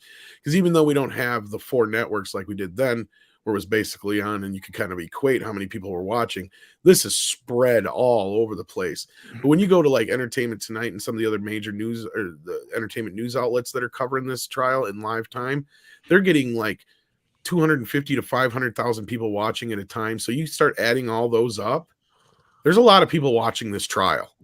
A lot of people watching this trial. Yeah, if you go through, if you just go through the YouTube links, it's bananas. And overnight, most of them get to 2-3 million easy. Yeah, I was like going, holy cow, everybody's watching this. Everybody's watching this. And they're watching the commentators. They're not even watching the coverage by the quote unquote mainstream at all. They are watching people like Rakeda. They're watching Tug. They're watching Yellow Flash. They're watching people who are, Popcorn Planet. We had Andy on Wednesday, right? He was here. And those are the people we're watching. We don't care what the mainstream thinks because we know that they're liars. And we know that they're going to fall on one side or the other. It's just everybody's watching the commentators. That's what they're watching. Well, I my think the dog, mainstream is behind, not behind as in behind someone. I think they're like a light year behind what the ongoing commentators are. Yes. Absolutely. They're Yeah. so like, what story are you covering? oh, the media is like they've lost it. They've lost. That's a good thing. This is right up your alley right now. If you were running a network, right, wouldn't you be walls deep in this? Like 6 to 6. Wouldn't this be your jam as a Sure. network? This is a TMZ, Yeah. perfect TMZ moment. I don't even think they're exploiting it as much as they would have in the past. No, you would go 6 to 6 with a panel full of lawyers, right? Personable people who have, their own quirky personalities. You would be trying to mimic what's happening on YouTube right now. If you really wanted to make your network pop, this would be a way to do it. I'd get the woman from Fox. What's her name? What's that woman's name? Janine, This Judge is Janine. disgusting. Judge I can't Janine. believe what's going on here. I don't know what's going on in the mainstream media because I ignore it. I don't have TV. I haven't had TV in a long time. This is the internet at its best, and the people who are commenting on it faithfully have done a great job. Yes. Unless it's just and most of the mainstream media, believe it or not, is on her side, it seems like. But they're having a hard time twisting themselves into that pretzel. Blah. Dark King says, new internet fad, the Turd Pod Challenge. How does that one work? You take a shit on a bed and take a picture, or what? I don't want to know. We don't Probably. That's exactly what it sounds like. That's We a don't need challenge that. for all of the. But at least it's everyone something that that shouldn't kill anybody. for everyone that hashtags I'm with Amber Heard or Justice for Amber Heard or something, I expect their contribution to that hashtag there right next to it. Take a picture from their own bed. One interesting thing is that there's an awful lot of women writers who I actually like. I won't name them, whose work overall I've really enjoyed. They're so totally in the Amber Heard camp. I'm not going to abandon their other writing. Okay, but I'm really shocked at how hard they're pushing their own servitude to Amber. Yeah, no, because really they're just serving another cause. They're serving the cause all men are guilty upon accusation, and if Amber falls, that falls. Then suddenly evidence is needed again. Well, guess who else has some accusations on him overnight? Mr. Musk. But sadly, Valiant has to leave us. Oh, Yep. Got to get going. Got an appointment to get to, but it's good to see everybody. Paul, it's good to meet you for the first time. Just tell me they're going to make that face ugly, Valiant. Anytime. so I don't have to be so Bye, jealous. Valiant. Valiant Renegade VR. Take care. Take Even care. that damn radio. I got to work on Valiant Renegade. Well, he's gone. I can do his voice while he's gone. I know. he's pretty and he has a good voice, so Tom hates him. He can sell me a truck and do the farm report. That's right. That's actually true. Yeah, and there's a must smear campaign ramping up like a mofo. Yeah, and it's actually funny. He predicted it because he did. Because he tweeted that from now on I'm going to change my vote from the party that used to be known as like the good guys that now have become the party of evil, hate, and division. So now I'm voting for the other party, the one with an R in front of it. Wait for the smear tactics to begin, and lo and behold, like just days later, came this. What's funny is I'm hearing a lot of the same things that the other side was saying for a while. So shoes are on the other foot for a little bit here, it feels like. Yep. I'm just sitting here in the middle watching the whole thing burn going. Yami Bliss says, will her lies affect negatively really abuse victims from now on? Well, yeah, of course.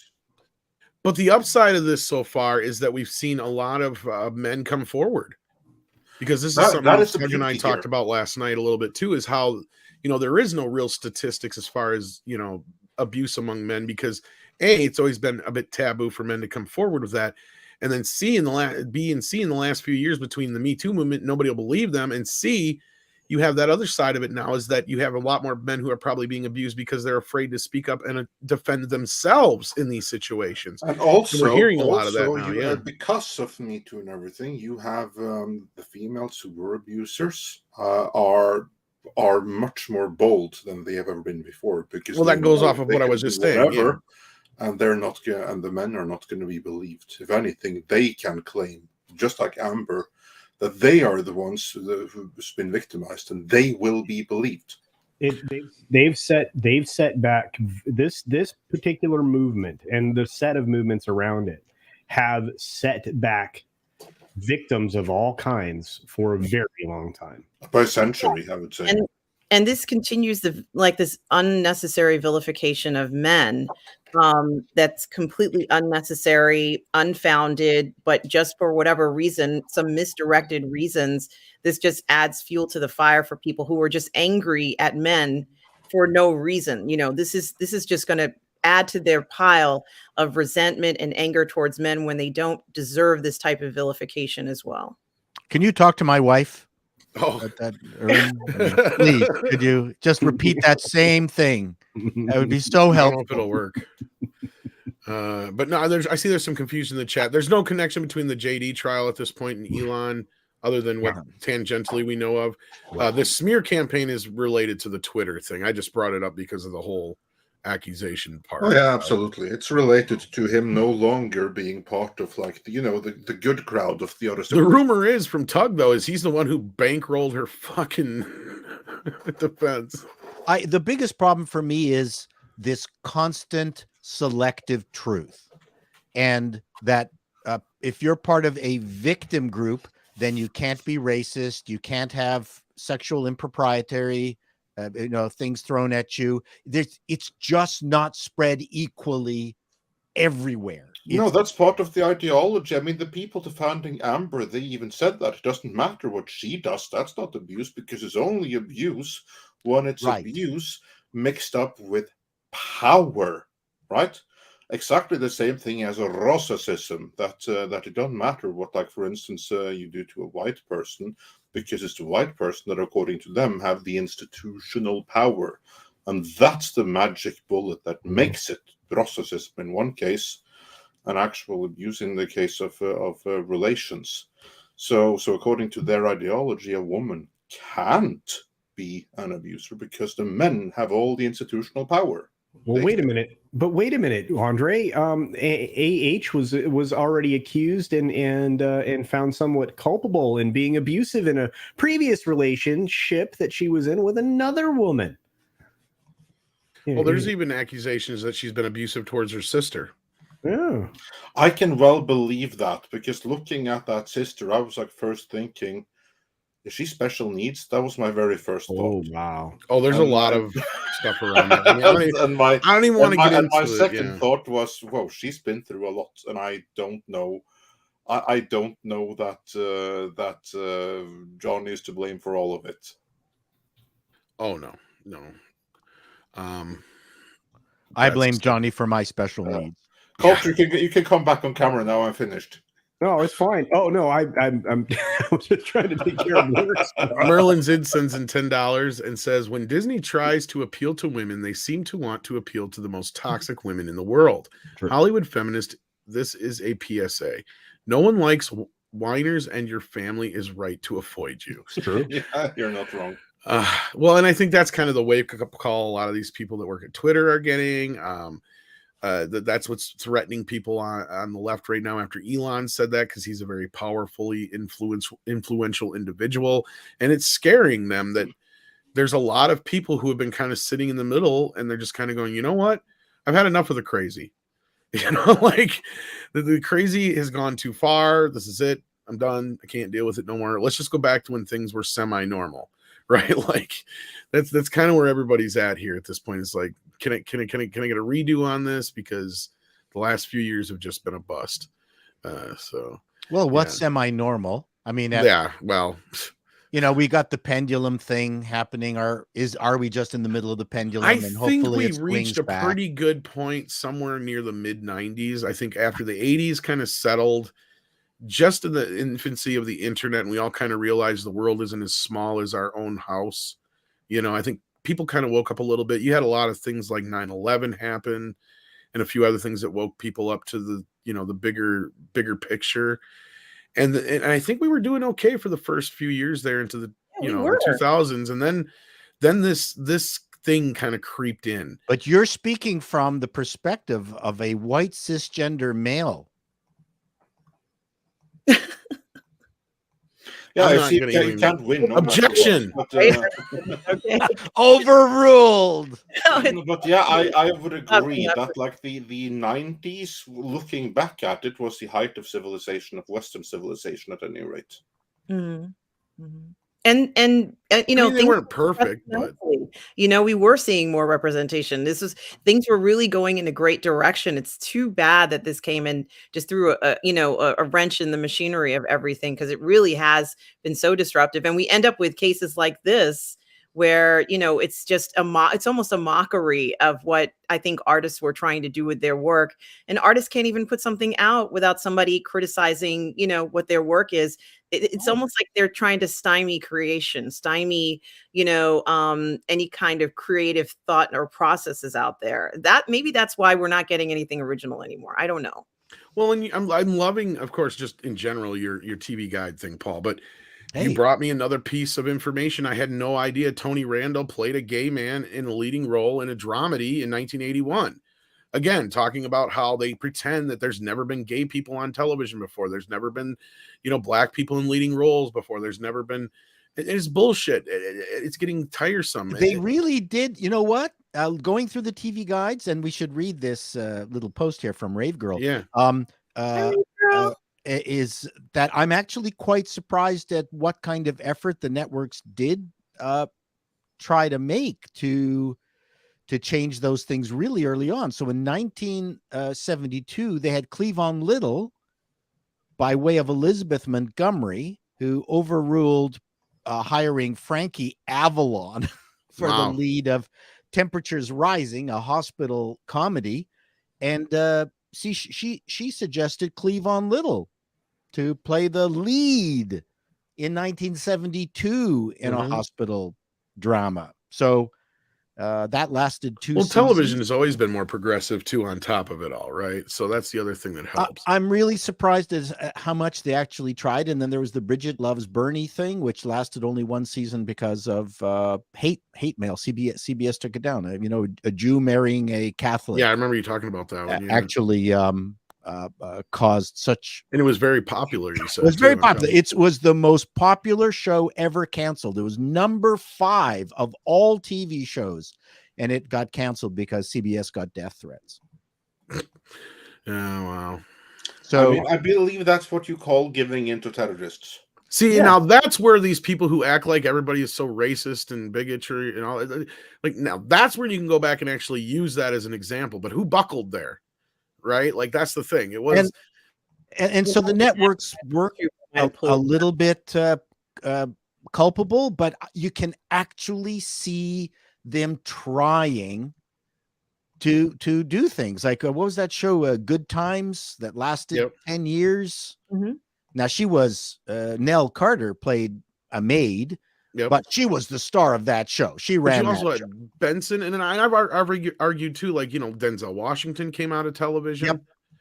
And you had a lot of actors that, like, if you go by what they say, they wouldn't exist or they wouldn't have a career. And it's like, I noticed this stuff more so watching movies and television than I ever did, obviously. But it's like, I'm really getting to this point where it's like, there's been plenty of representation and it was done proper. It was Give Me a Break. Yeah. Give Me a Break was was the other one. Yeah. Yeah. Yes. Thank you. So Good Times was the one in the 70s. Yeah. Give Me a Break was the 80s. Yeah. With J.J. Walker. Yeah. Anyways, yeah. So, but you know, of course, it doesn't help that Bill Cosby was the #1 star in the world throughout the 80s. But yeah. Well, we didn't know what he was doing. Exactly. No, but people forget how huge the Cosby Show was at that time. Right. And he had the Cosby Kids, and I made that joke where he had the cartoon show where Bill Cosby gave Daphne from Scooby-Doo a roofie during the cartoons. They have a great documentary or movie about Bill Cosby called "We Need to Talk About Bill Cosby," and it Wow. shows everything about what his career from the very beginning when he first started doing comedy in this, I guess, late 50s, early 60s, and how he got a break of being one of the few Black comedians on like network television. I Spy. Yeah. Well, and he was his own worst enemy, right? Like he presented this ideal father figure. Yeah, but that was later on. So the more interesting question is, for how long was he this vile individual? Oh, that's the thing, is you can go back all the way. That's the problem. I don't Like know. he's even done jokes about Spanish fly and stuff back in his earlier bits and stuff like that. Oh. So The documentary yeah, a lot of that. Wow. so yeah, like this is not something that's new, and that's just it. It's unfortunately it's one of those things, and where just went on for years. And But I think the proof is the networks are not as bad as people made them out to be, even in the 70s. Oh no, I agree with you, and the I think that the entertainment we got throughout the 70s, 80s, and somewhat the 90s did a very good job of representation. Now, was there some times where there could have been some better representation? Oh, fuck yes. Is there times where they could have done a little better in certain areas? Maybe they portrayed a gay character a little too flamboyant here and there. Obviously, that was a thing, or used as a in a comedy routine in a way. That is obviously something that needed to be addressed. But at the same time, I don't feel like anybody should have to turn around and apologize for it, right? Like, I don't expect Damon Wayans to come out and apologize for his Men on Film skits from Living Color, right? Like, to me, because I mean, most normal gay people would be like, no, that shit was funny, because that's what they say to me. It's like, no, that shit was funny because half of it's true. Like, but like, that's the thing, is we've gotten to this point where we also need to learn to just kind of quit taking everything so goddamn seriously, right? Like, that's where I think the bigger problem is we can have a little bit of fun. And we even have comedians that are under literal physical attack right now, like with Dave Chappelle and situations like that. So I think we've hit in this point where America needs to lighten up quite a bit. It's really just America. It's affecting a lot of the rest of the world, but it's really just it's but only way by way of like cultural influence, and much of it is that's what I mean. Yeah, universities are like one of the big things here. But beyond that, oh yeah, it's America that is mostly affected. America is the one that's really being subversive here. It's not so much anywhere else. Certainly not anywhere near the same degree. But that's where I feel like television and our movies have really fallen off a cliff. And it gets pretty bad when one of the first things we have to rate a show on anymore is it woke? That I get sick and tired of. But yeah, Rave Girl, on the note that of Paul's channel here, says, hail Midnight's Edge, heads up, YouTube, unsubscribe me from your channel. Wow. Please tell your viewers to make sure they are still subbed. Love the videos. Yes, this happens. So now you've gotten to the point where the algorithm is starting to screw you over as well. Welcome to the club. Wow. Yeah. I'm gonna this is a I can tell you this, that I don't know how many people are unsubscribed from us on a daily basis. Wow.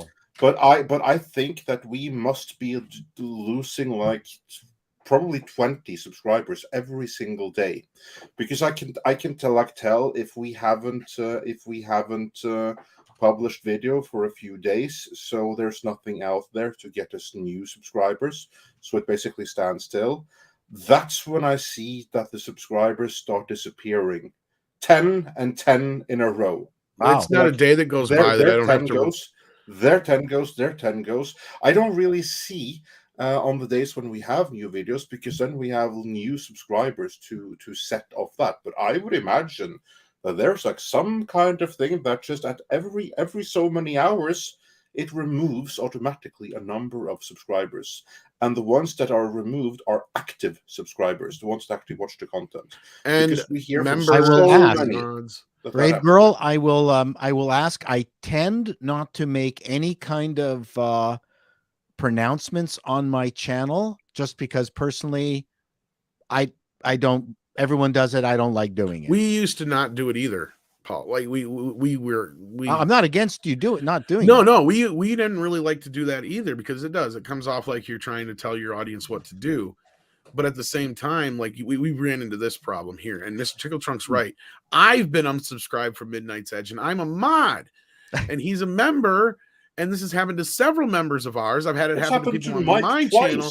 There's not a day that goes by where I have to resubscribe to some channel. Just last night, I had to resubscribe to Runkle because I just happened to notice I was not subscribed, but the algorithm just happened to pop one of his videos up on my thing because I was watching Johnny Depp videos, and he was live. And at that moment, I looked over and I'd be like, oh, no, they just do it randomly. And that's the funny part. Like Andre said, it's not like it would make sense if it was on accounts that were inactive. It would make sense if you don't watch a channel for a while that it would just unsubscribe you. But when you're an active fucking member and it's unsubscribing you, something is up. That they can't even pretend anymore that they're not doing this shit on fucking purpose. They had a huge screw up in something because they marked a bunch of people's streams yesterday, like starting sometime in the mid afternoon. There's a bunch of shit going down. Yeah, I marked them as spam, deceptive, or Comics whatever. Division, the one we were on last night, got private. Actual strike against your channel culture that happened from that thing that they messed up with. A strike against your channel. That's not cool at all. Yeah, they supposedly they have gone around and started to fix the problem. We've got some great mods in that are in our chat right now that are, working to make sure that a lot of those videos get back up and running. So I was just amazed yesterday. I'm like, because Mockety got it, Comics Division got it, a lot of people, and I'm like going, how is a drawing stream spam? How does that work out? So obviously YouTube has a lot of problems. They don't either they don't know how to go about fixing them, or there's too many other things they're trying to do. I don't know, but it's happening a lot more often. Well, and I think it's going to happen a little bit more until they get caught, because we're seeing it now with Twitter. Like, that was one thing I remember. Yeah. Runkle, I think it was, said last night that they really got the jury really kind of got interested when Johnny's other lawyers said something about being banned from Twitter. Yeah. Like they all found that kind of amusing. Yeah. So people are noticing this blocking of thought and speech, right? Like, it's becoming more evident to the general public, not just us, that this shit is happening.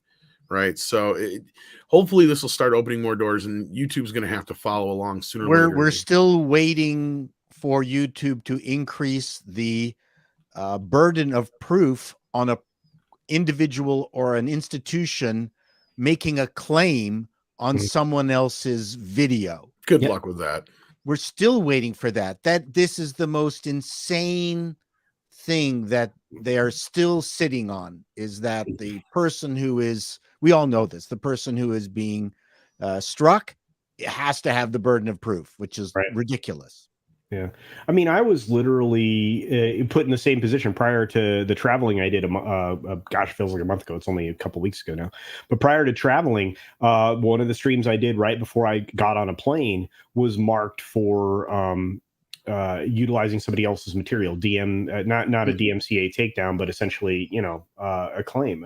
And I was like, I don't use anybody else's stuff. And, when I do, it's, strictly for commentary purposes. So it's not, it was very frustrating. And this person had no claim to what I did. It was a piece of music I've been using for years as an intro or outro to my show. So I was, and I think it's free even on the YouTube library. So I was like, how are you making this claim? It was really, this type of thing is happening far too often, where the person making a claim should have to prove they actually own the material before that hits your channel. Right. So, but that's too intense for YouTube, is to, so they go about it the easy way. You have to prove that what you're doing is not. I mean, are you saying that it's not too intense for us to upload document after document, showing that we're in the right? They're shifting the burden to the creator, instead of to the person making the claim. The person making the claim should have burden placed upon them, absolutely, to even make said claim. We're tired of that. We're still waiting for that to change. That's been going on for years. Yeah. No, and it's just set up that way so that the corporations can abuse it, right? It's to give it's to give the Universals and the MGMs Yep. and the Paramounts and the Disneys all the power. And I even talked to somebody at Warner Brothers about some of this stuff. So I've gotten a few ideas of how to get around it. And that's how, we've gotten lucky and we use, first of all, that's why we don't use a lot of video. Because first of all, that's the biggest problem. Music is worse than video. And then, don't use trailers because they watermark trailers because there's a bunch of channels that just like to repost trailers. So don't use trailer footage. And what footage you do use, try to cut around and don't use more than 8 seconds in the same sequential order. Right. That's the trick. Yep. But when it comes to like Universal, they're going to nail you no matter what. MGM is horrible, but I don't know how they're going to be after Amazon kind of reestablishes that situation, because I think Amazon's also always been pretty picky, so they're probably not going to change. Yeah. Outside of the rest, they're kind of a crapshoot. Paramount can be dicks, but they've been known, depending on who you are, to be nicer, let's say. See, so that's where you kind of have that mid ground. And then you got like Warner Brothers and Disney, who are pretty much, they don't give a shit. They'll let you do it as long as you go through the proper process. Like, that's the thing. Like in Warner, they're probably one of the least, but they'll come back later on and get you for something too, though. Yeah, I had no trouble using Warner, like when I was reviewing Westworld, because I'm not even going to bother with the next season, guys. But when I was doing that, I used 7 seconds, 29 frames max every single time, and never I only had trouble with them once. Yeah. How many frames? 29 frames. 29 frames. Yeah, 7 seconds, 29 frames instead of 30 frames, because that would give obviously 8 seconds. So I used everything under 8 seconds. 8 seconds. I got to remember the 8 seconds. And most people who have used that little, because I got this directly from somebody at Warner Brothers, basically they've used that little kind of set of rules and they've not had any problems. And we've gotten very few issues on our end. So whenever I get a Warner claim, all I have to do is say I used X clips. It's all in the, it's all commentary. It's all editorial. It's all descriptive. I didn't use any of your music. I used 7 seconds, 29 frames max. You can actually go back and check frame by frame, and then the claim's released right away. Seriously, Warner's been the least trouble. Yeah, they're pretty good. Yeah. So.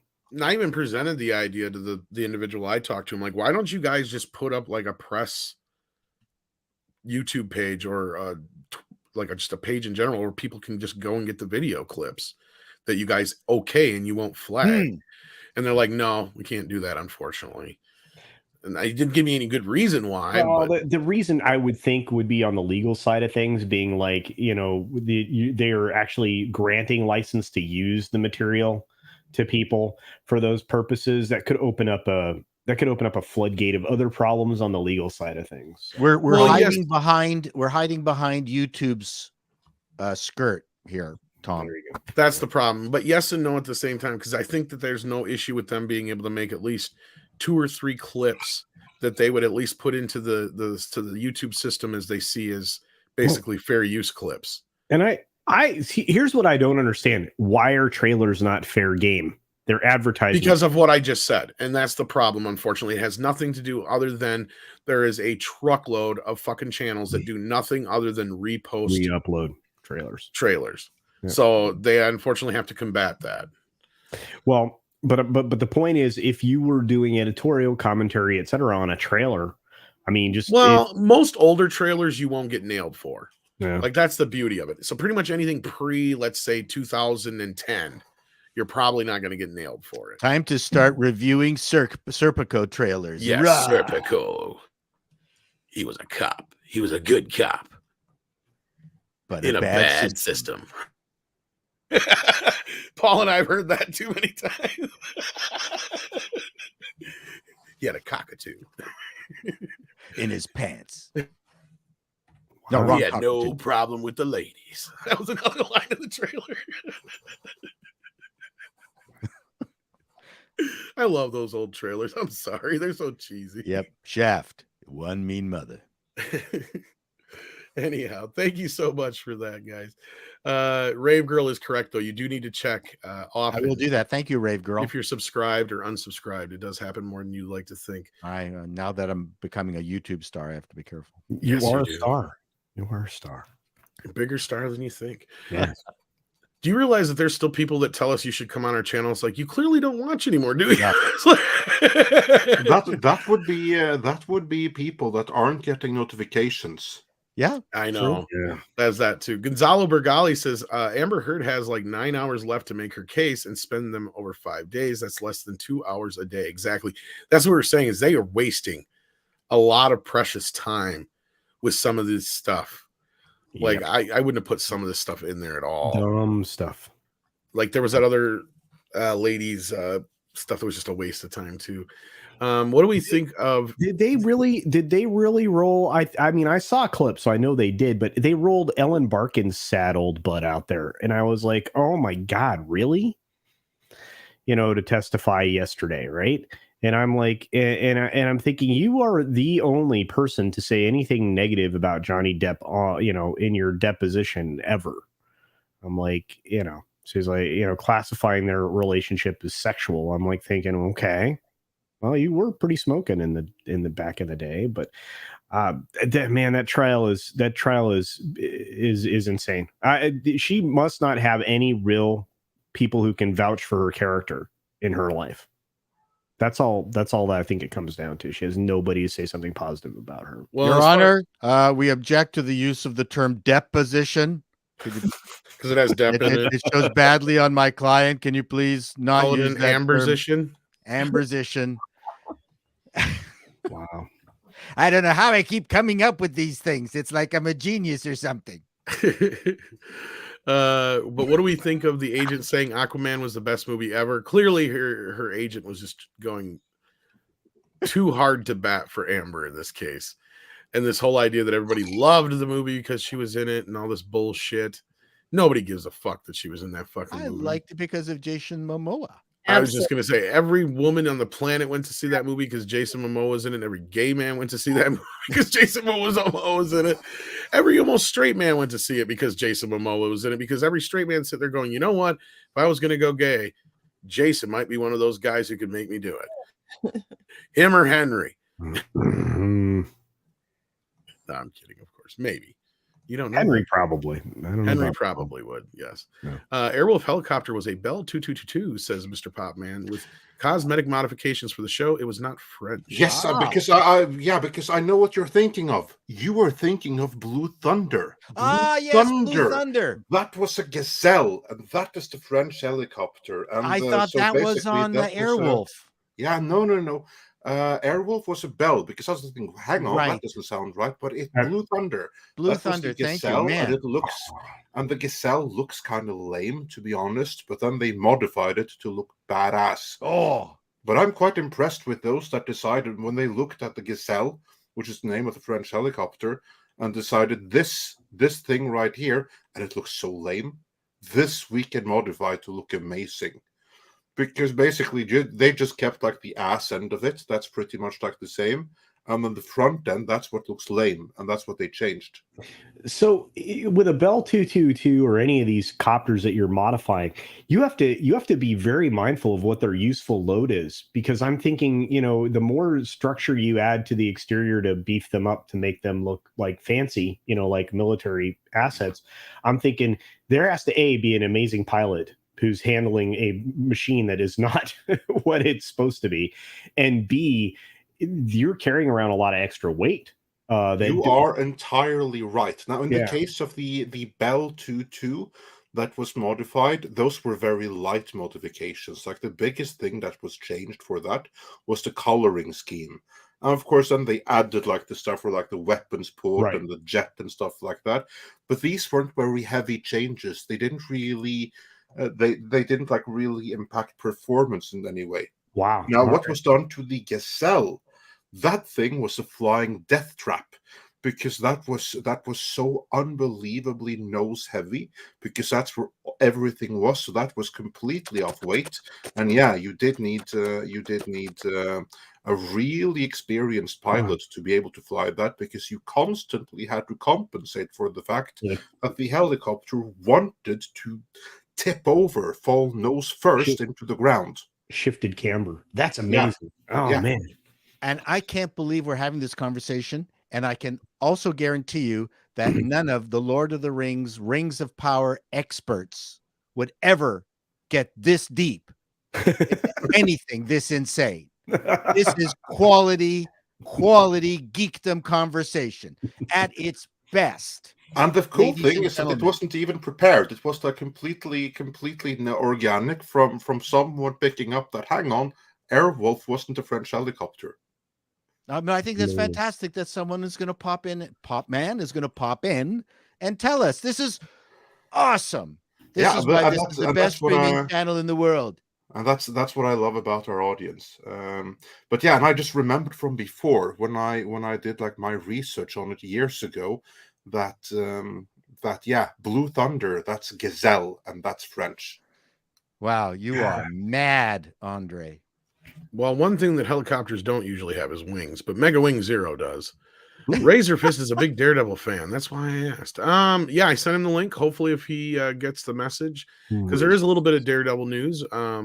Not a ton, but I suppose we might as well take a moment now to discuss that real quick. Yeah, let's take a moment to discuss today's main topic. We can probably do basically what's news to nobody who's been following us for the better part of 2 or 3 years now should already know this, but it's been pretty much not quite, but not quite confirmed. It's nobody's commenting, but let's be real. Everybody knows this is going to happen.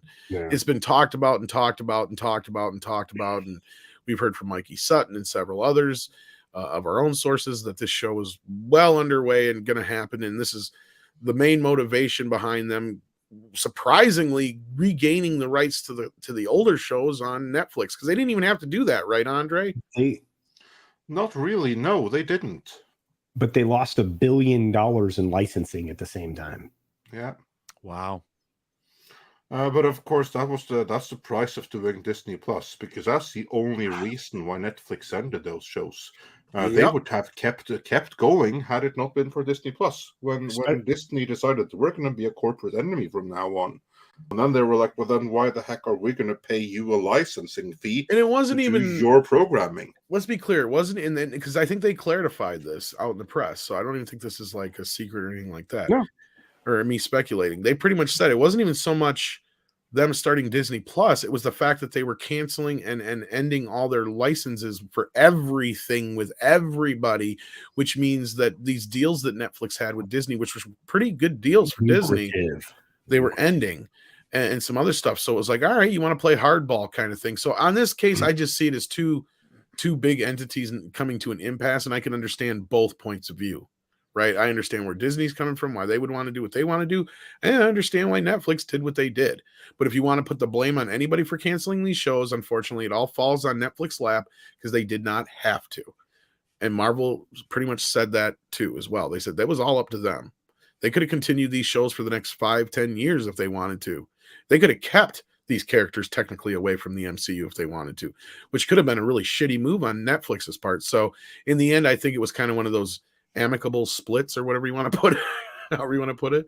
But Andre, I'm sure you have a little bit more to say about this. Anyway, so because you're right. Netflix, they were also like firing or quitting every license that there was, but especially the Disney license, because remember, this came almost like within a week of Disney Plus being announced. That's when when the hammer fell. That was not a coincidence. This is the part of the discussion that always blows my mind, because investors don't seem to grasp the idea of the things that we've talked about for a couple of years, maybe longer now, which is they walked these Disney and other companies like them, other studios like them, have walked away from billions and billions and billions and billions and billions of dollars in all the other ways that they were able to sell their product after it went to theatrical release or whatnot. You know, they in favor of supporting a streaming service that won't be fully fleshed out for a decade. And it to me, you're not just cutting off your nose to spite your face. You're cutting your face off, putting it in a blender, and then putting it back on. This is what Culture and I've been trying to tell them for the last few years. Yeah. You have 5 other alternate revenue streams that your product goes through before you could ultimately cash in on it on your own streaming service. There is nothing that should place artificial barriers in your way of profitability, and that's what I think these streaming services have done with these films. Because that deal with Netflix was it's a financial boondoggle, right? Rewrite the contract so that 3 years after initial air, you get the first season of Daredevil that you can put on. I mean, just expand that, right? I mean, you there was no reason to do what Disney did and go about the way that they did it. But it drives me nuts. This is a conversation. If I were going to sit down in a room full of people that were making these decisions, I'd be like, you're literally walking away from tables full of money for no reason. As I pointed out, and you've pointed out too, Culture, the biggest sin they did here, especially with Disney, is they made all of the things they have, especially the things that they used to consider vault-worthy, nothing more than random content next to another thing. Yeah. So now Pinocchio is no more important than Little Mermaid 2. Yep. Snow White is no more important than Bambi 2. Or right? Lion King 2.5. Or right? 2 and Lion King 2. Exactly my point is they've made everything worth nothing more than the rest, to where at least if you did what Culture was saying, had this level of, okay, we do a theatrical release, then we do, the pay-per-view basically equivalent, which is now, you can buy it on Amazon or Vudu or Apple or whatever. Only buy, not rent. Buy. And then you get to the video level, and then you get to the rental phase, and then you get to the Netflix phase, which has pretty much taken over the cable phase. Because remember, movies used to go to Showtime and HBO and stuff after a year. So that's pretty much what they've done. They've killed all those little revenue avenues in between the theatrical and putting it on their proprietary service by doing that. And I think Culture's right. All you have to do is, movies used to run on like a 3-year window. You had the movie come out a year later, 6 months later, it would come out on video and pay-per-view. And 6 months after that, it would come out on HBO or Showtime. And then a year to 2 years after that, it would finally hit network television. And then that would finally put an end to your run of a film. And throughout that, there are so many revenue avenues that they're just destroying. And Netflix was the one that was kind of taking over that television and cable revenue they used to get, which was a big, nice chunk of change. Especially the network revenue is what they're really missing, because nobody stops and watches a movie anymore. Nope. Like it used to be. And I think you brought this up several times, Paul. How the movie of the week, it used to be a big deal. People would just stop and watch the movie of the week, because a lot of times this is the only way you get to see some of these movies. Because if you didn't have access to a VCR or major cable back in the day, the only time you were going to get to see Trading Places was when NBC would show it. The only time you're going to get to see Star Wars is when CBS showed it. Jaws, same thing. And ABC would do it on their Monday night movie or whatever. Like, those were big deals then. They're not anymore. Nobody gives a shit. Like, movies that are less than a year old or just over a year old are now dropping on FX and stuff like that, because they're not worth what they used to be. The age of a film, a movie that came out 2 years ago is now considered old, as opposed to in the 80s or 90s, a movie could have a 3 to 5 or even longer shelf life. People forget that E.T. took almost 10 years to get the video. Yes. Well, it was more like 7, but still, it was like crazy how long it took for that movie to get the video. NBC movie of the week, Breakfast Speaking Club. of the 90s, Yeah. I remember like back in Norway in 1994, a movie from 1990. So a 4-year-old movie was still considered new. That's what I'm saying. They had a 3 to 5 year window on a lot of these films, especially if you had a big film. If you had a big film, it could play for a couple years on television. It was a big deal when they'd show Superman or Star Wars on television. When Star Wars made a network debut, you don't think all the other networks are like crap? Of course they were. They're like, we just lost an entire night of programming. Correct. And that was it. I vaguely remember when Raiders of the Lost Ark was on television for the first time. That was a big deal. Oh, yeah, we watched it. I remember, and everyone counter-programmed with cooking shows. Actually, I remember like back in because saw like in the news. I think this was like this was relatively recent. This was like somewhere in Eastern Europe in the early 2000s. When they wanted to prevent people from going out and demonstrating against the authorities, the state channel showed the most recent James Bond movie, which I believe that this was relatively shortly after Casino Royale came out, and then they put that on TV just so that people wouldn't go out and riot. I tell you what, that's good. I think this might have been Ukraine or something with like. That's a good strategy right there. Yeah. We'd like to go out and complain, but I'm not going to go out with my placards because Casino Royale is on TV. Because I was Wait, like, are you super telling glad. me I can see new James Bond movie right now? No, nothing. You cannot go out. We're going Okay, to I'll stay stay here in and and watch watch the the TV movie. and drink I water. actually I have an idea. Like for instance, if they want people to in Russia right now to not go out and demonstrate, or like not complain about missing bread or something, then maybe they can put "No, come home" on state TV. You know what they're doing right now over there, Andre? I don't know if you heard. They're literally taking bootlegs of movies and showing them in theaters, like the Batman and shit. Well, of course, I hope that they at least get like the 4K versions of them. And you actually can't do that because a 4K print is good enough that you can show it in a pretty big theater.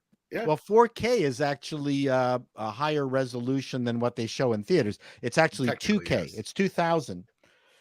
The projectors in theaters. They're a little bit bigger. It's like an in between. It's like an odd size, but yeah, you're technically correct that what we see in theaters is not even 4K in most cases, no. unless they've upgraded it.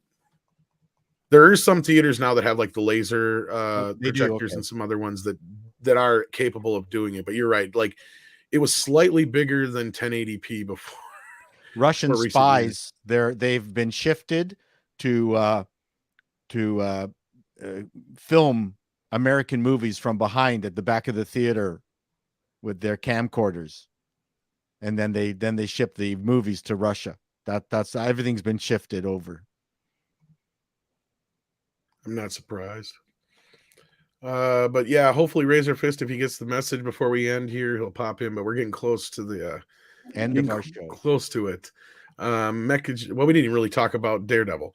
So Daredevil's coming back. Daredevil again. A lot of people are worried, and I can understand why, because he'll probably be replaced by both Echo and what's her face in the show. But yeah.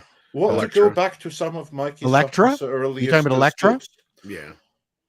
Just to revisit that, because the Echo series is now confirmed to be coming. I think it's filming right now, and I think it's going to come next year. And what Mikey Sutton told us before is that this is actually perfectly in line with his reporting. Is that he said that the Echo series is going to set up the Daredevil series. What's So the Echo probably series? we can expect to see Daredevil in Echo.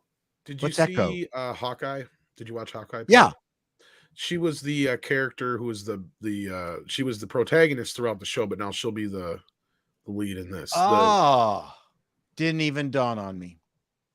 The she's deaf or whatever. Yeah. Right. Okay. And so does that mean Netflix has now lost whatever the Daredevils they have right now? Yeah, they lost that last year. It hasn't been there for months. It's one of my favorite all-time. It's on Disney Plus. That's what I was referring to. They surprised the hell out of me because they didn't have to get those shows. They weren't initially planning on getting those shows. They had the characters already. All of a sudden, though, they moved all the Netflix shows over there. So they basically made some deal. They pretty much had to buy Netflix out of them, is what it was. And and it was right after No Way Home came out and the reaction that people had to Daredevil. And also, not only that, the show skyrocketed up into Netflix's top 5 after No Way Home came out. I see. Yeah. So they're like, oh shit, we should grab that because they had no new content for a while either. That's a great show. But it made a big splash. It did exactly what they needed to do, is that people watched them again because they were getting moved over to Disney Plus. So, and I think somebody said that the Defenders is now on Hulu because I don't think Defenders was on Netflix. Disney Plus. On Hulu, and I think it's because they're trying to ignore it and keep it out of the rotation. Well, I think it's weird because here's like the thing: season 3 of Daredevil don't make a lick of sense unless at least you, at the very least, have seen the finale. Well, okay, this is something I said last night on the show, and I don't know if you've heard anything about this yet, Andre, or not. This is all rumor. Take it with a grain of salt. But they may ignore some of those seasons, because I heard there's a Punisher movie coming, and it's going to be R-rated, and it's going to have John Bernthal. They're not going to do a series. That's what I heard. That's how they got around this whole idea of being able to do it R-rated. I don't know if you've heard anything about this or not. I haven't heard anything about that. But that's very interesting, though. But that's what I was just hearing recently, that we're getting a Punisher movie instead of a series. And like Then I hope Deadpool there's 3, several movies. yeah, well, And and one like of them that, better be slavers. well, all I know is they at least got one on the docket right now, and that's how they worked this whole thing out with Bernthal to be able to do it proper. Because I have a feeling that Daredevil, yes, is probably going to be a little bit PG-13ified. It's the best I way. can well believe that. Remember, they edited Daredevil on Disney Plus. See, now I've heard conflicting reports on that, Andre. I heard they did, but then I heard they reinstated those, so I have no idea if that's true or not. But if somebody out there who can verify one way or the other in the chat, that'd be great. But yeah, that's what I heard, so I don't know. Okay, so they're not on Hulu. Okay, somebody told me they were going to be on Hulu. So again, I don't know that for sure, but yeah, I'm wondering what they're up to with this, because they as far as I know, they still haven't put the Defenders on Disney Plus, right, guys? In the chat, I haven't paid attention. So I wouldn't even know anymore. Yeah, that's the thing, is I don't care. So I'm only paying attention more so for you guys, and I'm not doing a very good job of that because Andre keeps throwing videos at me. In fact, I got one I should be working on right now. But anyway, we do that for you guys too. So yeah. The Defenders is on Disney Plus. That's okay. That's what I misheard then. So they did bring it on. Okay, because that was the big question, is whether or not it was going to be on there. All right. Yeah, I'd be surprised if it wasn't. Now, is Punisher on there yet? I think that's not really Disney content. No, but what? Listen, but they have like Disney 18 plus now, and that's where the Netflix shows are. No, that was that's the TV dress size channel. Oh boy. Oh boy. Only for full-figured girls channel. Body positive. Body positive channel. Wow. All right. I don't know where it comes from. I don't know about Inhumans. I think they're burying that everywhere. Oh, that they're completely burying. So do you think Disney Plus is going to become the dominant streaming channel? No. It's too late for that already. Yeah, they're so far behind. I mean, okay, so based on recent Nielsen numbers, HBO Max just finally got to 1% of total media consumption for streaming. Okay. That just happened in April, right? And then Disney's only about 1.8% of total media consumption when it comes to streaming, linear, et cetera. Where's Netflix? Netflix is well beyond that. They're in the double-digit percentages. So they've got a long road to hoe. Now HBO Max is going to be able to make that up faster and gain more ground, because as they combine with Discovery Plus's package and all of that, you're going to see the expansion, the breadth, the increase, and Disney will not have a way to counter that. They're trying. Disney's actually.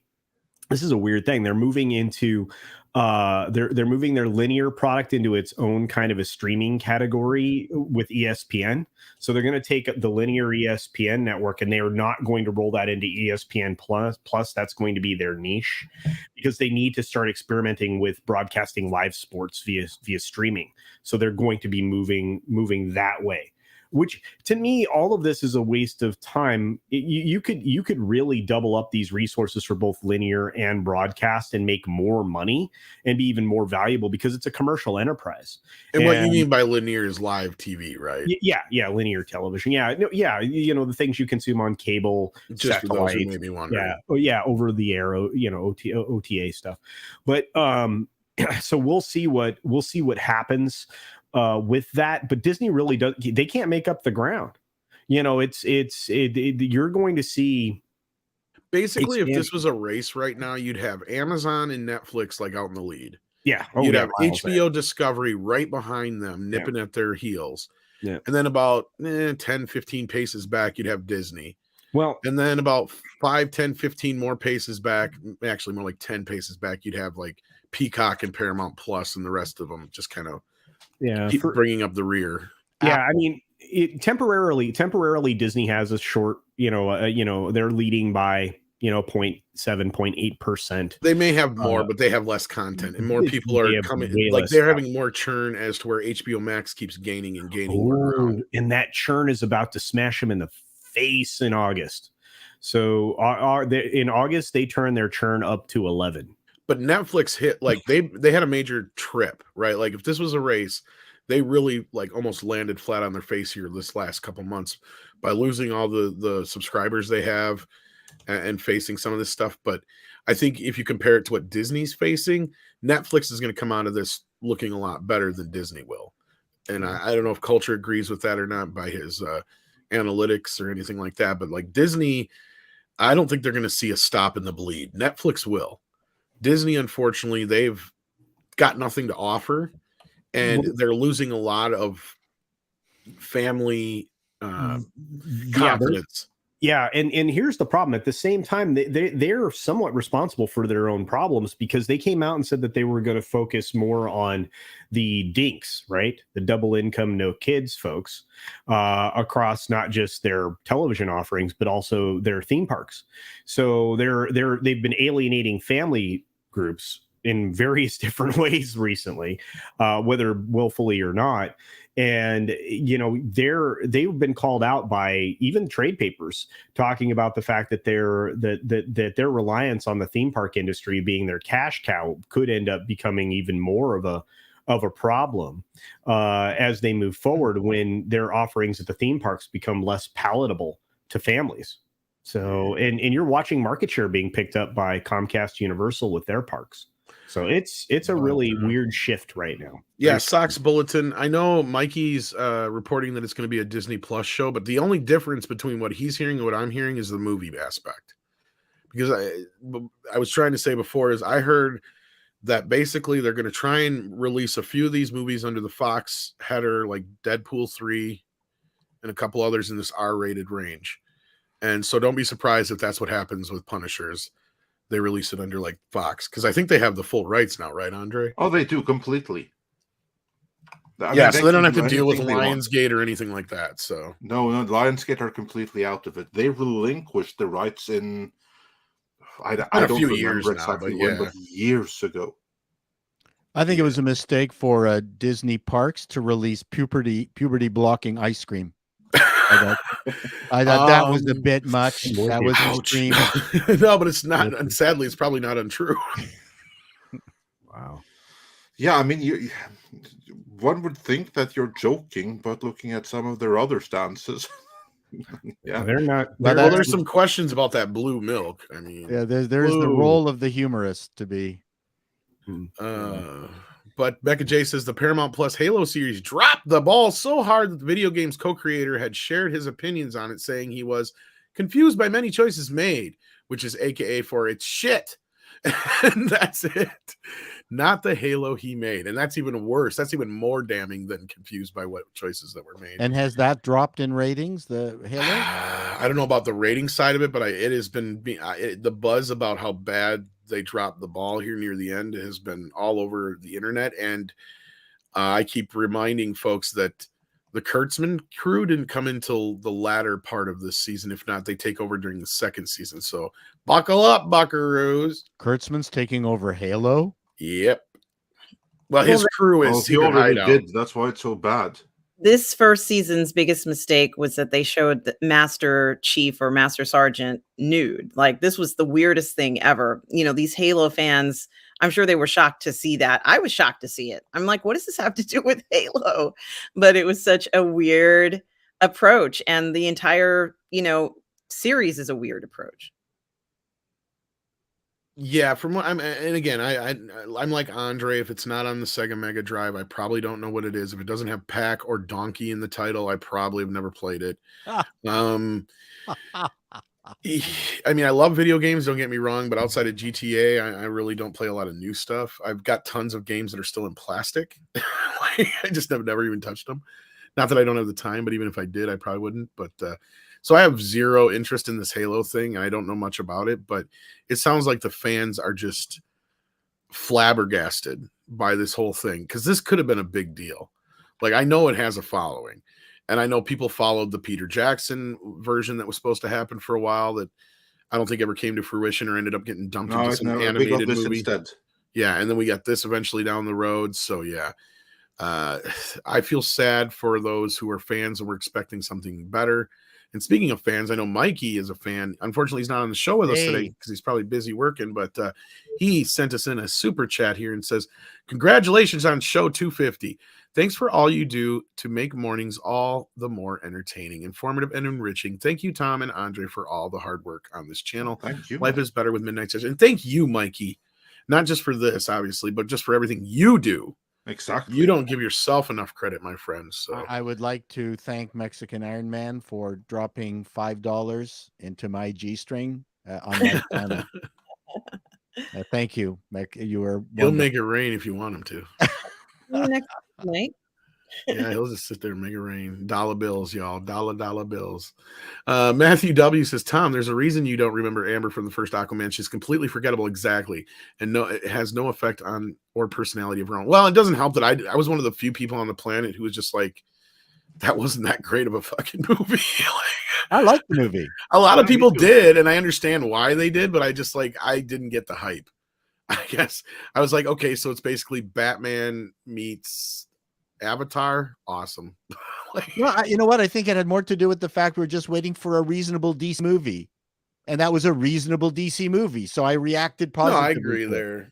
I mean, but I think I liked Shazam a little bit more at that point. I hated that was Shazam. See, some people did too. It was it's kind of like a weird thing. And I've talked to people who are kind of like in my boat too, and they love Shazam, but didn't really care for Aquaman. So it's kind of like a take your pick kind of thing. You're wrong. Done. Okay, next. Objection overruled. Hearsay. See, we're having a reasonable conversation here. It's not like a whole bunch of my commenters who go after me. It makes me Did you enjoy the Shazam show though back in the day, or were you kind of not really? No, I liked it. It was okay. It was kind of fun. Yeah. Silliness.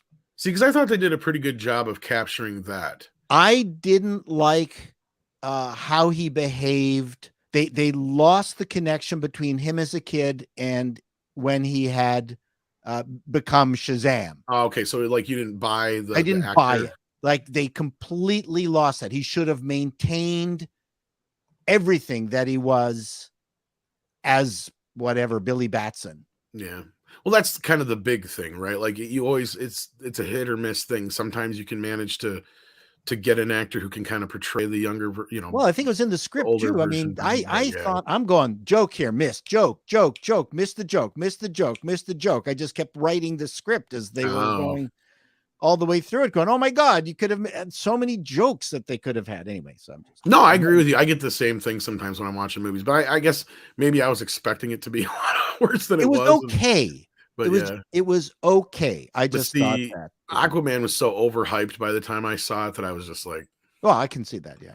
Whatever. This was just pretty much a Wonder Woman in the water. Whatever. Well, and it was funnier more is when I walked out of Wonder Woman, my girlfriend at the time, she said exactly what I was thinking. And I'm like, thank God you said it because I can't say it. She goes, oh, that was just Captain America with tits. And there are many times I wanted Steve Rogers with tits because that would have satisfied me very well. Those are America's tits. I like the very first physical representation we had of Mr. Rogers, Steve Rogers, back on television when I was a kid. He had an awesome motorcycle helmet. Yeah, put the shield on the front of the motorbike. It was freaking awesome, and I loved that so much, and it kind of it kind of inspired some ideas in me as a young person and becoming an adult. I loved that show, and I've always wanted a TV show based on that, but instead I got Falcon and Winter Soldier television show that was terrible. Are you not pleased with that? No, it's garbage. Yeah. I agree. I think most people do. Dr. Long Dongler says, maybe you'll be able to do that correctly when you do the Banana Man movie. The Banana Man. Banana Man. I don't know the reference. I don't know. I was thinking like Canoe Head, maybe. No, maybe that's what he's referring to. I think, yeah. Time to bring out Mr. Canoe Head. Mr. Canoe Head. It's not The just alu- a floating device; it's a symbol. The aluminum-headed crime fighter. Except they screwed up in China. This should have been upside down. Oh yeah, I just noticed that now you say that. No. So he's upside down. It's not. It is the right way on the other side, though. Oh yeah, you're right. There you go. All right, So I guess it's up to you how you want to do it. Yeah, you can do it both ways. Just like who. That's right. Remember, boys, you need to learn how to J-stroke, especially when you're alone and you've got a box of Kleenex. Sander Hammerslag says, "Happy 250th podcast, Tom, Yeah. Andre, and guest." Well, it's our 250th morning show. This is like my 250,000th podcast. It's probably accurate. That's the funny thing. Everybody thinks you're Not probably far off. Mike and Ayers says, Chato's TV guide vids remind me of that scene with Homer cleaning his basement and reading Gomer Pyle. Yes, I know exactly what you're talking about. Yeah. Yep, it's a fun run. He missed the TV guide though. You're really making me miss it. I remember that day as a kid. That was like the day of the week. You knew the new TV guide was coming, especially during the fall, right? The fall preview issue. Like that's why I love that you're highlighting that one specifically. But And you know what? It's a simpler time and you just liked simpler things. I just adored the fall TV guide. I would go through and read through all the movies and check off the ones I didn't want to miss and the new TV shows and make sure I could see the ones that weren't repeats. And, if it was a repeat I missed. And, like that's what I loved about it. It was all right there in your hands. And you'd almost think that the internet would be easier, but in some cases it's not. Well, it almost feels like volume. Yeah. Plus you got exactly. You got the sheer volume now on top of it all. But no, I miss those simpler times. It was it's a nostalgia trip along with Paul. I'm glad he's been doing that. Kitty Bear says, "What is love? Oh, Amber, don't turd me no more. Whoa, dun, dun. Amber, don't turd me no more. What is love? I object." He sent me money to sing that next time on karaoke, just to let you know, Culture. Right. But I might have to tweak some lyrics just to make them even funnier. Yeah. There you go. Marcos A says, Midnight's Edge. Have you seen Jason Momoa cringy Vin Diesel post together? Shaking my head. If not, look it up. No, I haven't. Not aware of what is this a recent thing? Everyone's clicking on their computer. Yeah, somebody bring it up. See it, Tom. Was this the one where they're talking about it's the one with Brie Larson, isn't it? Oh, is that for the new Fast movie? Yes, Vin Diesel shares video with Fast X set of him with Jason Momoa goofing around. Okay. I have no idea.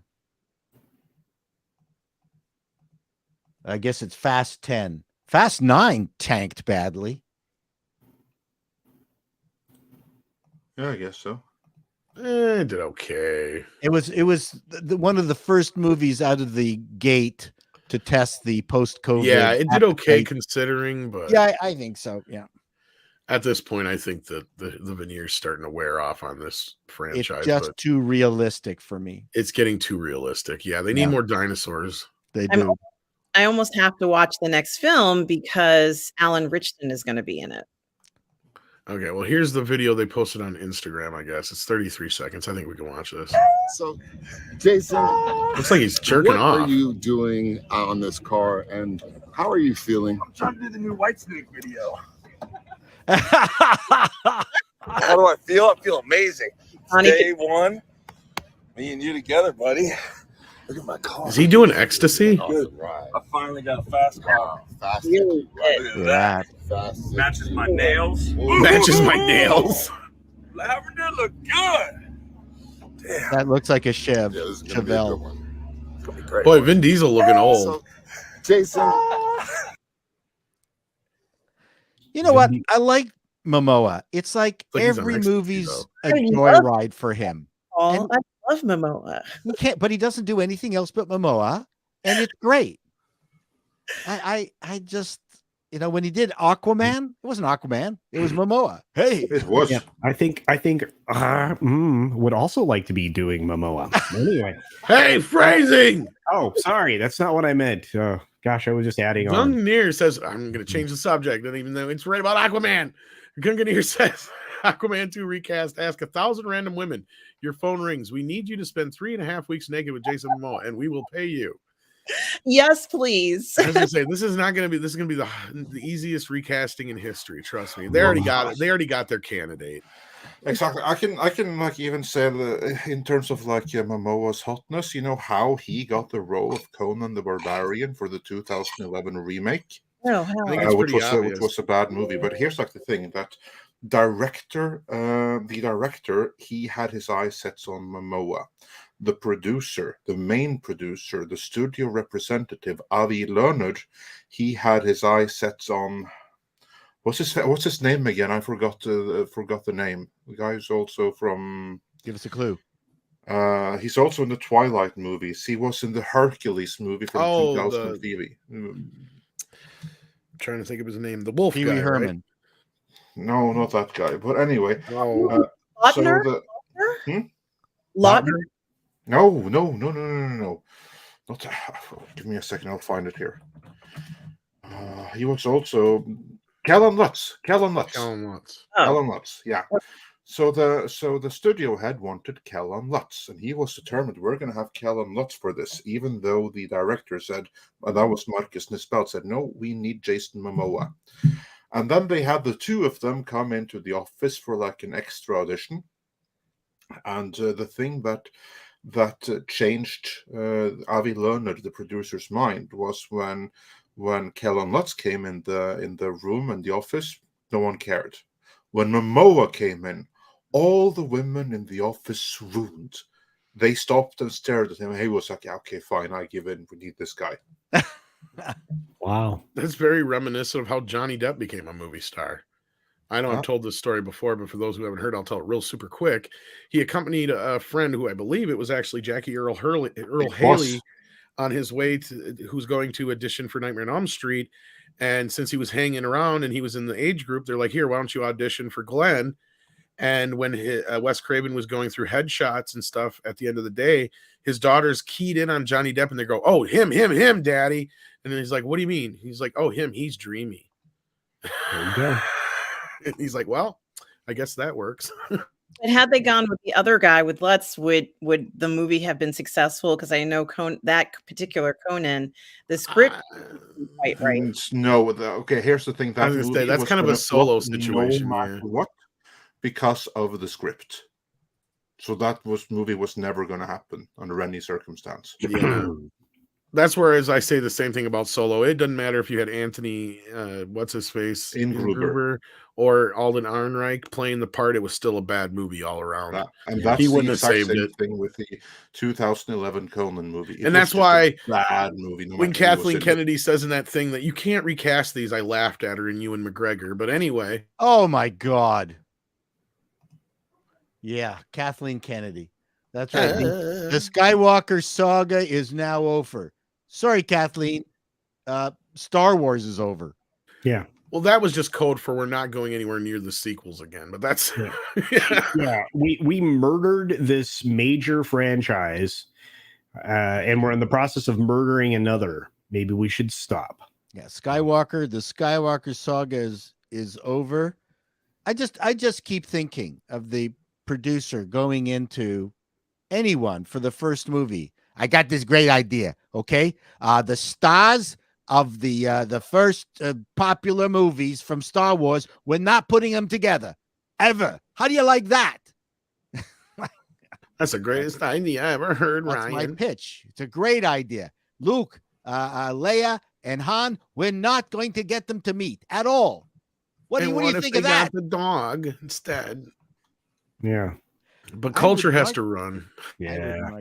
March them. I guess we're closing down anyway. Well, we're getting there. I have to throw food down my throat and get ready for my show. We've but got some super chats to get through yet. But I had a great time. I want to say thank you for allowing me the privilege of joining you on show number 250 of Midnight's Edge in the morning. I have a stellar cast that I got to work with. But like Glade Ribbon says, good conversation. Here's $5. Got to hit the road early for work today, just like Culture does. So yeah, so love you guys very much. Bye, Take care of Culture. all these humans. They are incredible, and I will see you soon. how much longer do we have before, Paul? I could bail anytime now. I've got stuff to do. Okay, well, we can probably try and get to your super chats here. Let me double check, just in case you need to take off. Mr. Tickletrunk does say this Chato guy is good and we should get him on. Who's that old guy you're having on instead? Like, we need the Chato guy. And then I seen here that Garvin did pledge 7 million in super chats to us, so that is synonymous with paying, you know. That's That was Argentinian money. No, I think we've pretty much covered anything that had to do with you, so we can keep going until you have to leave here. I think so. As long as you're good to stay for a few more minutes. When are you closing down shop? That's at 3. We're closing down shop when we're done with the super chats. Yeah, we pretty much. Yeah, Andre and I, we never leave a super chat behind. That's how it works. But if you have to get to work or do something else, I'm okay-ish, but I don't want to like outrun my usefulness. Oh no, you stick around if you can, please. Oh, absolutely. In that respect, we just didn't want to keep you any longer. No, I'm okay right now. I got okie dokie. Let's keep going then, because we still got a few more here. Mikey's still in the house, and he says, "Me thinks we need a corporate counsel for Midnight's Edge. I volunteer. Andre sends me to perform one-on-one interview with Camille and join." I know what you're up to, Mike. I know what you're up to. She is not going to date you. She's probably already dating Johnny. No. She's dating Pete Davidson. Pete, oh no. Like Pete, he gets all the beautiful women. I don't know how he does it. I don't want to know. The mystery of Pete Davidson. It is, though. You're right. There's this thing about him. Anyway, Matthew W says TMZ paid Amber for the video of Johnny hitting cabinets. They aren't going to change size now. Yes, this is what I was saying too, is you have a lot of these outlets have already kind of made their bed. Now they got to sleep in it. And that's so wonderful because she shit in it. And now they got to sleep in that shit. And that's the problem. And I love every minute of it. I'm laughing at this shit because they're having to go through so many fucking hoops and circles and spin. And it's hilarious. The one they did have, though, was that Ellen Barkin one. Boy, they're lit, like Culture was saying earlier. Boy, they are trying to just trump that up this morning out in the press. Like, that's the end-all, be-all of this whole fucking thing. It's like the people who've had to say the worst shit about Johnny have been those who are the most pissy with him, right? So, like, to me, it's very biased fucking testimony. Like, the most Ellen, though, could trump up, though, is that he drank a lot and that he threw a wine bottle. And it wasn't even about her. It was about something completely random that had nothing to do with her. He did hit kitchen cabinets. Yeah, he hit a lot of kitchen. He's got a thing for kitchen cabinets. Yeah. So does our bull terrier. Or like my cat does with door jams and scratching them up. Our bull terrier hates kitchen cabinets. Don't know why. Yeah. Something about those. For those who were asking how she's involved, I guess they dated for a short while back in the day. And she does just come off as like a jealous ex, basically. But anyway. Yeah, but the ex does jealous because he didn't go with her. Mr. Tickletronic says people are watching streams because they're raw, better than 5-minute argument panels on news shows. Normal but knowledgeable people, blue comedies, a plus. Yes. Well, and that's the beauty of it. We get to be ourselves. We're not there to push an agenda, right? Like you watch any of these panel shows on CNN, CNBC, they all are there pushing an agenda to begin with. That's why I checked out a Bill Maher's show, even though lately he's been kind of trying to get himself canceled again, it seems like. But I don't know. I think that he just sees the way that the I'm joking, and that he's making himself irrelevant. I know. I'm just joking. But my point is last weekend, I don't know if you saw, they were out there in droves trying to cancel him on Twitter. They took a break from Elon for 10 minutes. I thought he had a pretty good pitch there. Yeah. A pretty good rant. No, he's been doing pretty good. And I used to watch him religiously. And then I kind of backed off because a lot of these, the point I was getting to is these people that he would come on, they would clearly come on with their little agendas. And they were pushing his stuff into the same realm as some of this other crap. And it got to a point where I just got sick and tired of watching the ping pong game and knowing it was just going to end up the same way no matter what. But you're right. Like now all of a sudden he's kind of starting to come out there and he's, whether it be for whatever reason, he's speaking the way a lot of us think. And I think the same thing that is happening to him has happened to a lot of other people. And that is, even if they had been more central or leaning left in the past, or even full on left, they're watching that party move away from them and quickly. And they're finding themselves in this area that, and then that's where I think the irony is of all these people coming out on Twitter saying, you can't call half the people in the country this and evil thing and blah, blah, blah, blah, blah. It's like, yeah, how does it feel? You guys did the same fucking thing for 4 years and you're still doing it actually. So I'm like trying 6 years. And it's like, it doesn't feel so good when the shoe's on the other foot, does it? And like I said, I'm just sitting here in the middle, just kind of laughing at all this at this point, because I've just became so neutral on it all since I started working here that I've just gotten to a point where the only time it comes and creeps into our little world is when it has to do with this. And now it's just taken everything over, unfortunately. So it's become a daily thing. In the end, it all comes down to what I said at the beginning of this show is lies. That I tend to be left of center. And again, in the United States, that would make me Karl Marx, being a Canadian. But so, for instance, the student with the MAGA hat that got into that face-off with the First Nations person in whatever, and someone accused him of hitting or whatever, and it turned out that none of this was true. So while I don't like the kid, you still have to deal with whatever the truth is. And some people don't like the truth if it doesn't fit their political agenda. Well, that's the thing was that the heat actually didn't go into that guy's face at all. It was the complete other way around. Correct. That was the truth. And that's the truth. But if you are immersed in a political sphere, you really don't want to deal with things that don't fulfill your worldview. Well, and you just have to admit that, okay, this is true. I don't want to get into Rittenhouse either, but I mean, the more I was reading and got into that, I went, it's a much more complicated thing than nuance that the network television, the doesn't fit in the headline, Paul. Yes, correct. Let's just say that those news, they made those kids, both of them, very, very, very rich because they lied and misrepresented them. And they got sued. Yeah, rightfully so. And I think this is going to get worse over time. But no, I think the bigger problem here that they're seeing on the one side is they're seeing these were the people who controlled the truth for so long, and they're seeing that control slip through their fingers. And this is where I predict the final and all this kind of other business is because we're getting there, kids. I feel like it's coming, but we're going to have a lot of shit happen in the way there. And this is going to fire up even more when this Johnny Depp case ends. I think that's going to be a big salvo. I'm a rationalist. I would prefer to deal with whatever truth is presented to me and not tar the messenger as much as I possibly can. Well, we even had that, what is it, the Truth Council thingy or whatever. That thing's under scrutiny now. Oh, that's gone now. The woman, it's gone. Well, gone isn't. Well, at least for the time being, I'm sure it can. What an embarrassment that was. Ministry of Truth, they're not going to change their minds. It's probably going to come back in some form. Well, that's the thing is people need to read into the fine print. Yeah, for now it's on the back burner, kind of like. But the woman who was leading it was insane. Yes, she was. Oh yeah. Well, that's the thing is a lot of these people are starting to show they're crazy. Right, and how do you get back that trust? That's the problem. Is that you can build up trust. You can lose trust. The problem is that you haven't lost it until it translates into voting behavior. I guess, but I can't imagine it doesn't erode things over time.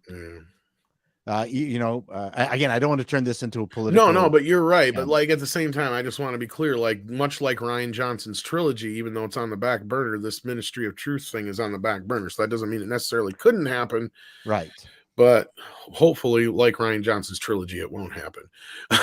Yeah. So, am I allowed to like Knives Out? And nobody said you can't. Return of the Jedi. Of course you can like it. Just be No, aware I that don't think that I a lot can. of people don't, and why. But No, well, honestly, Yeah, I I don't don't think see we're too many people getting shit over liking Knives Out. No. I'm just kidding. No, but you bring up a good point, though. I mean, like, that's the thing. I mean, you're not going to get that here, but you would in certain other circles, though, on certain respects, though. Yeah, and Knives Out was very good. I've heard some good and I've heard some bad. So that's all I can say. I No, never it was bothered personally, watching I it. did not like it, but that's me. It was an enjoyable romp. Gungnir says Elongate is just a 250K settlement, or Elongate. Jesus Christ. Well, This is a 250 settlement for something. Tom, you did exactly what Elon wants. I mean, he's been Yes. wanting Elongate for years, and that's why he's wanted it. Everything else is a friend said in emails we won't show. Exactly. Oh, yes. The typical game. The typical game. Duran sends in €5 and just says, hey. Doesn't say anything, just waves his hand. Thank you for that. Your Muslim uncle's here and says double celebration, Midnight's Edge 250, and Mexican pizza is back. Yes, I had one yesterday. It was good. I took my employees out to a Cuban restaurant, and we had plantain. I had paella, but the other guys had Cuban steak with plantain. My fat ass went and had a Taco Bell Mexican pizza, and I loved it. This was much more sophisticated. Yeah. If you were my employee, I would have taken you out to the Cuban restaurant. And I would have been like, why am I here instead of Taco Bell having a Mexican pizza? No, that was a big deal for me, but yeah. It's kind of an ongoing joke throughout some of our fellowship, but yes. Adrian Reynolds says it happened to my little 12 sub channel, and I'm starting. We just used the trial on the stream, and I got the same private and email as everyone else. So I just posted a response video on my channel. Yeah, here's the thing is the thing with the stream, and I know Tug and a bunch of others have been running into the problems with that too, is like be careful of where you're getting it from. I don't know where you're getting it from, but go to a source that isn't like crime and whatever the hell that one channel is, or Entertainment Tonight, or any of the channels that have their logo plastered all over it, because they will, even though they have no right to, say that you're reusing their broadcast. So try and find a more generic one or a direct feed. I can't remember trying to remember the actual channel that's putting out the original feed to everybody. Somebody in the chat will probably know, but that's the best I can tell you, Adrian. Otherwise, if you're not doing the stream part of it and you're just using clips, that's even more BS. But in that case, still same thing applies there. Try not to use logo plastered versions. You're better off. Andre, do you have any other advice on that? Yeah, avoid logos, because like it's free to use content unless you are using someone's logo and their edits, because it's still technically free to use, but then they can claim it's theirs. Not their packaging. And that claim is enough to screw you over. Right. Anytime I use Entertainment Tonight stuff, I just put Al Jazeera logo over their logo. That'll do the trick. TMZ is now DMZ. And also, if you're going to do something like I knew you'd get that one. Highlight the stuff that you want to get out there. Exactly. Yeah, that's the best way I would do it. That's the best. Otherwise, just keep fighting, my friend. That's all you can do, really. Kinda, yeah. And just a side note, my Twitter channel has exploded with people sending me stuff on Vulcan's Glory, which is the DC Fontana story that they liberally borrowed for #1 in Star Trek Welcome to our World crowd. 3. So my channel's just exploded with people sending me stuff on Vulcan's Glory. Yeah, classic Trek fans, they'll let you know. Oh, yeah. Yeah, of course, if it's good, then obviously it's because they borrowed from DC Fontana. I mean, that would explain it right there. Well, apparently TNG ran into this same problem, and they started being nice and crediting. The beauty of TNG, though, is they still had some good relationships with a lot of the classic people, though, didn't they?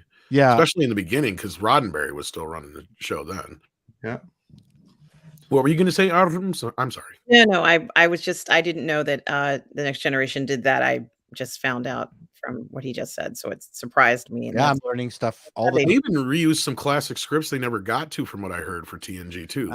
They did, because they reused some of the scripts that were written for Phase 2. That was supposed to be the revival series that was scrapped when they made the motion Movies. picture. Yep. So yeah, they had those old scripts lying around when there was a writer strike right around season 2. Then they recycled a couple of those scripts and just basically changed the names and left everything else the same. Yep. Merlin Zid had to get a call. Did you read my super chat? Yes, we did, buddy. But luckily it was on screen at the time, so you should be able to just kind of skim back and see when we talked about it, and go and see what we said then. But yes, thank you again for that, and we appreciate the support. Jin Carrara, if I cannot say that correctly. Hail to the panel, my diamond in the midnight. Aw. Thank you, Jen. Action Com is in the house and says Blue Thunder has become more relevant these days. The movie about the government causing urban decay just to justify police using military equipment, kind of like RoboCop. Kind of, yeah. Yeah. Yeah, Blue Thunder is what happens when I go to the can.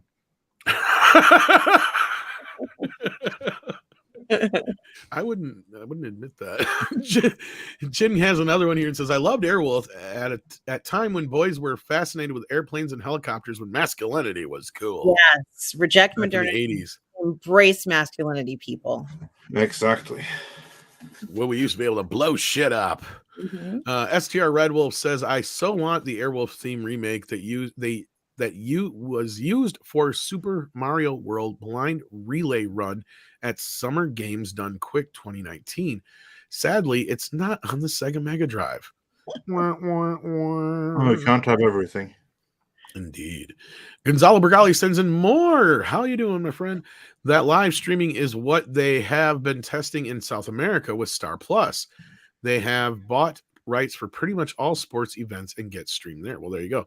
See, I've heard that in Australia they have a similar thing, but it costs a fortune to get a lot of that stuff. But yeah, it's picking up in other parts of the world. I wonder how similar it'll be to here, though, by the time it's all said and done. But because, up there, you guys have Crave, which kind of conglomerates a lot of it. It sounds like. Yeah, you get a lot of stuff on Crave. Yeah. Well, and I just see it happening sooner or later. A lot of this is going to get conglomerated. They're not going to be able to sustain so many separate. No, it's really obnoxious. Paramount and Peacock will fall off probably, especially Paramount, and then they'll just probably make some deal with Netflix or Amazon, and that'll be it on that part. And then same thing probably for the rest. The only other ones I see who have any kind of power behind them that they could at any time is Apple, because they really just haven't done anything, but they could at any moment. And Peacock really could ramp their shit up if they wanted to, but it's kind of like they're just kind of chilling in the background. So I don't know what they're up to. I wouldn't be surprised if Apple bought something. I have a feeling they're going to go after Sony or Paramount. Yeah. I actually think they're going to go after Netflix. You think so? Yeah. I'm not saying it's above the realm of possibility, but because they're not connected to any of the studios, it's a cleaner deal. You got a point. I'm not saying that's out of the realm. That's very much in the realm of possibility, but I see them. Here's the thing with that. Apple likes to make their shit so proprietary that Netflix is kind of just so open that I don't think they like that aspect of it. But I do see them buying like Paramount or Sony, especially Sony, because Sony actually has some stuff that they could really, dig their teeth into and use. And then it's a mess. It's your typical. Sony swallowed Columbia. It's just. But that's the thing is Sony has a really great catalog on both film and television. Same thing with Paramount. True. See, that's the thing is once they buy one of these companies, they get that catalog.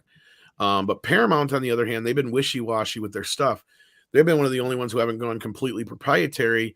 And in the point of that, they made it to where nobody really needs Paramount Plus for Star Trek because most of it's elsewhere. unless you really want to watch the new shows, which most people don't give a shit about. So that right there is a problem, let's say, and they have a ton of other stuff that they haven't really made. You're only going to be able to see it on Paramount, kind of thing. There's some of those things they've been doing with South Park and the specials and Beavis and Butthead coming up in some other shows like Yellowstone or not Yellowstone, but the prequel series. What's it called? 1849 or whatever the hell it is.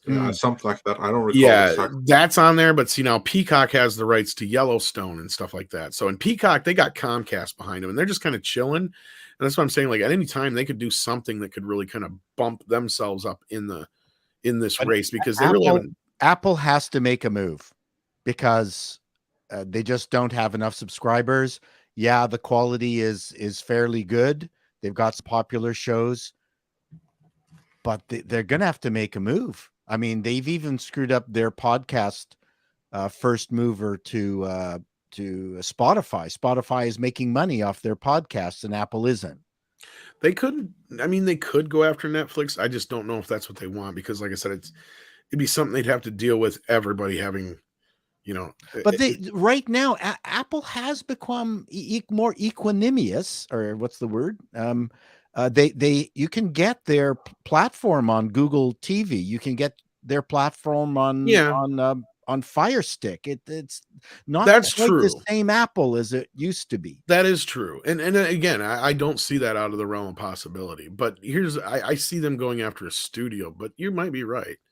And I see Sony like really in their sights, because that's exactly what they need. It has everything. And Sony's at this point where I'm sure they would dump it. They don't want Columbia TriStar anymore. They don't need it. They're more worried about the video games anyway. So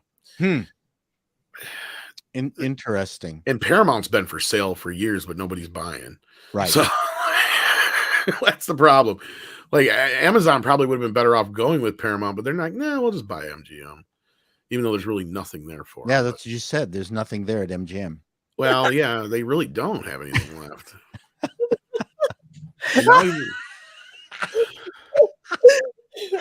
Mr. Tickle Trunk says, happy 250 guys. Been here for a few, but now I'm probably never going to leave. Get used to the smell. Also, everyone hit the like button. Oh, that's awesome. Yeah. Get that Call Me Chato guy in here.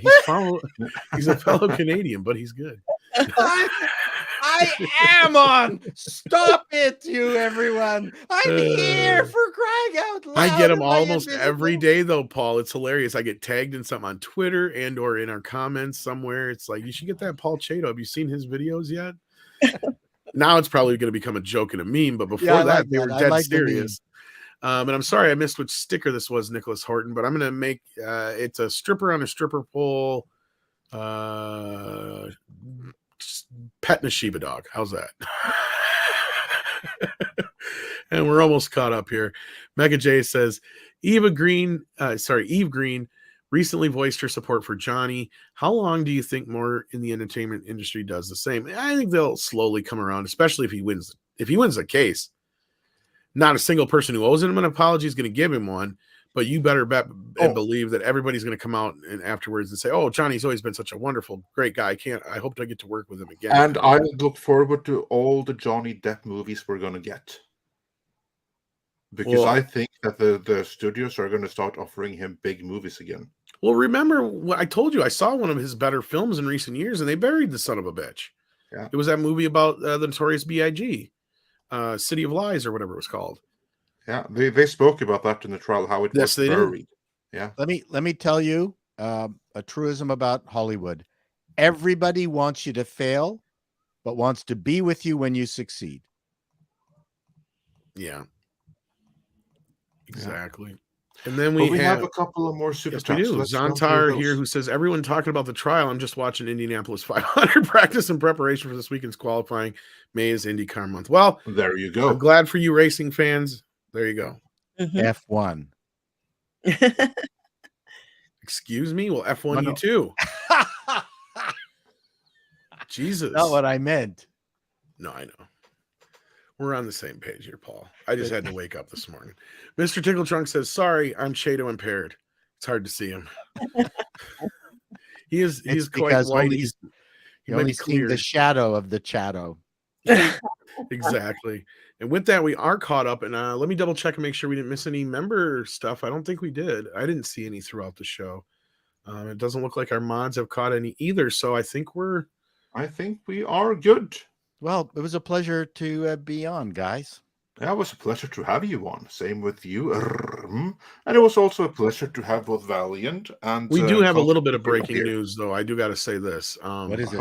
Sarah Connor is reporting that a robot has killed a worker in a VW plant in Germany. Wow. The Sarah Connor. So Sarah O'Connor. Oh, I'm sorry. Sarah O'Connor. Yeah, this has been taking the internet by storm. This poor lady. Andre, can you replace your crown with a wingnut one day? I'm sure we can arrange something like that. Did you guys see this though? This is like legit though. She's like, I should have thought about my name and its association before tweeting this. Sigh. I've never even watched the films. Now my feed is full of people tweeting me about Skynet. I remember that when it happened. I don't know what Skynet is, and it wouldn't follow me. Well, we know it's not O'Connor, but I mean, yeah, this is a pretty funny connection. Close enough. It's actually from 2015, but it's making the rounds again. I remember it we need to laugh. It was amazing, even though. I just figured it'd be a good laugh for the end of the show. It's a great end. But do check out Paul's channel. Check out over on Positive Fandom. Do you got anything coming up you want to plug, Paul, or that you want to first? Go ahead. Yeah, follow me on Positive Fandom on Twitch and on YouTube. And I think I'm doing a PGS stream with Robert Meyer Burnett tonight. I'm not sure. And then on Sunday, please catch my live show, my Sunday brunch show at 10:30 a.m. Eastern Standard Time. If you do talk to him, send him all of our hopes that he is feeling much better. Because I talked to him recently and he's under the weather, let's say. And for me, I just bought a set of Michelin tires for the RV. There you go. I have to fill this out to get $70 off. So that's what I'm doing now. That's $70, man. $70. Mm-hmm. Expensive tires. But do you have any videos coming up that you want to plug, or otherwise I'd say check out your newest one. Tomorrow, I'm hopefully going to release my review of Strange New Worlds episode 3. All right. With me singing the Vangelis theme. Or no, not Vangelis, but that Olympic thing. Yes, and also on that note, kudos to Vangelis, one of the greatest composers of all time. Everyone brings up his Blade Runner theme and his Chariots of Fire theme for Chariots of Fire, but the one that is often overlooked, 1492. Yes, exactly. Which I played first for you yesterday, Andre, on Mead Radio. Oh, that's fantastic. I didn't start out with Chariots. I didn't start out with Blade Runner. I started out with 1492. Do you think that the Vangelis theme drew people to go see Chariots of Fire? Oh, fuck yes. Nobody remembers that movie. You play that theme and people remember. It's not the intro with the music that makes it. It could be the first movie where it's because of the music you go see it. Yeah, absolutely. Nobody remembers the movie itself. Everybody remembers that music. No one cares about it. It's the music and that one scene with them because of the music. And if it was just that scene without the music, no one would give up.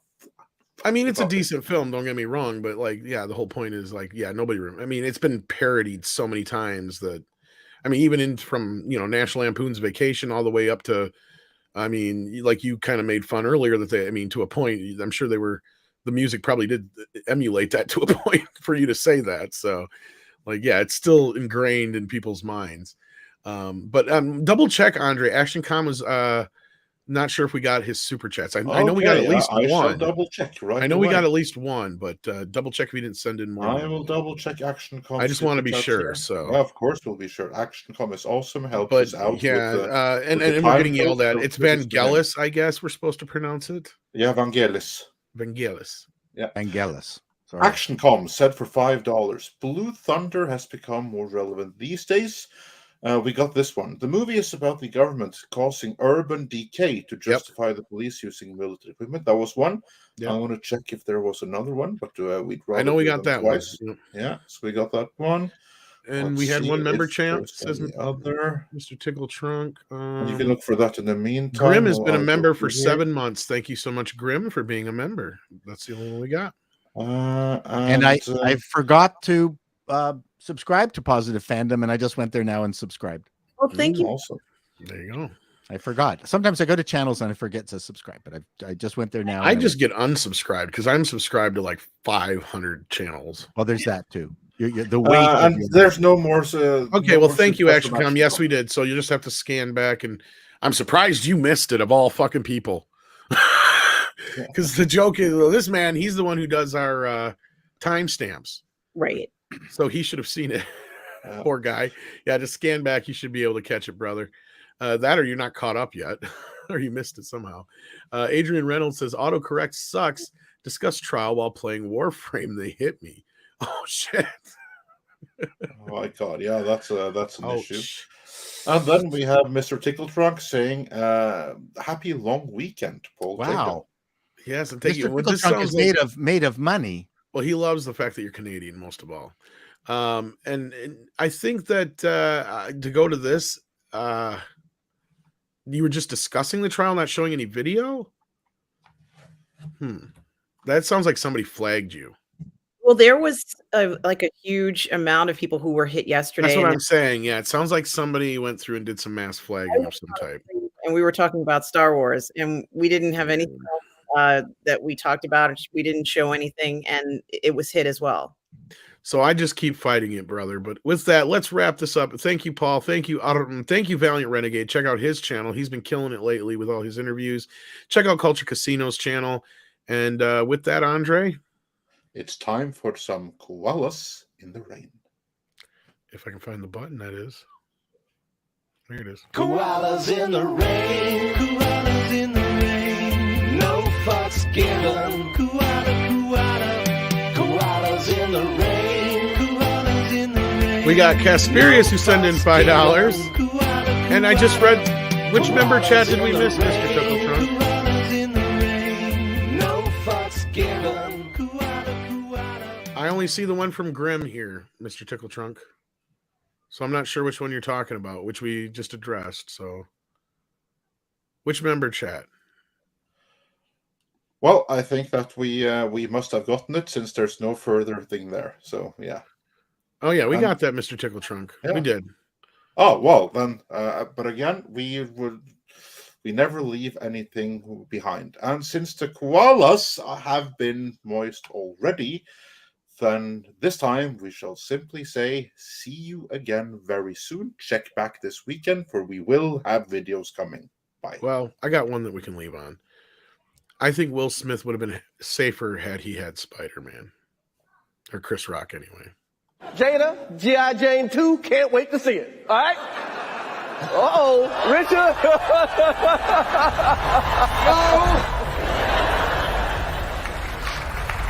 Gonna cry? I'm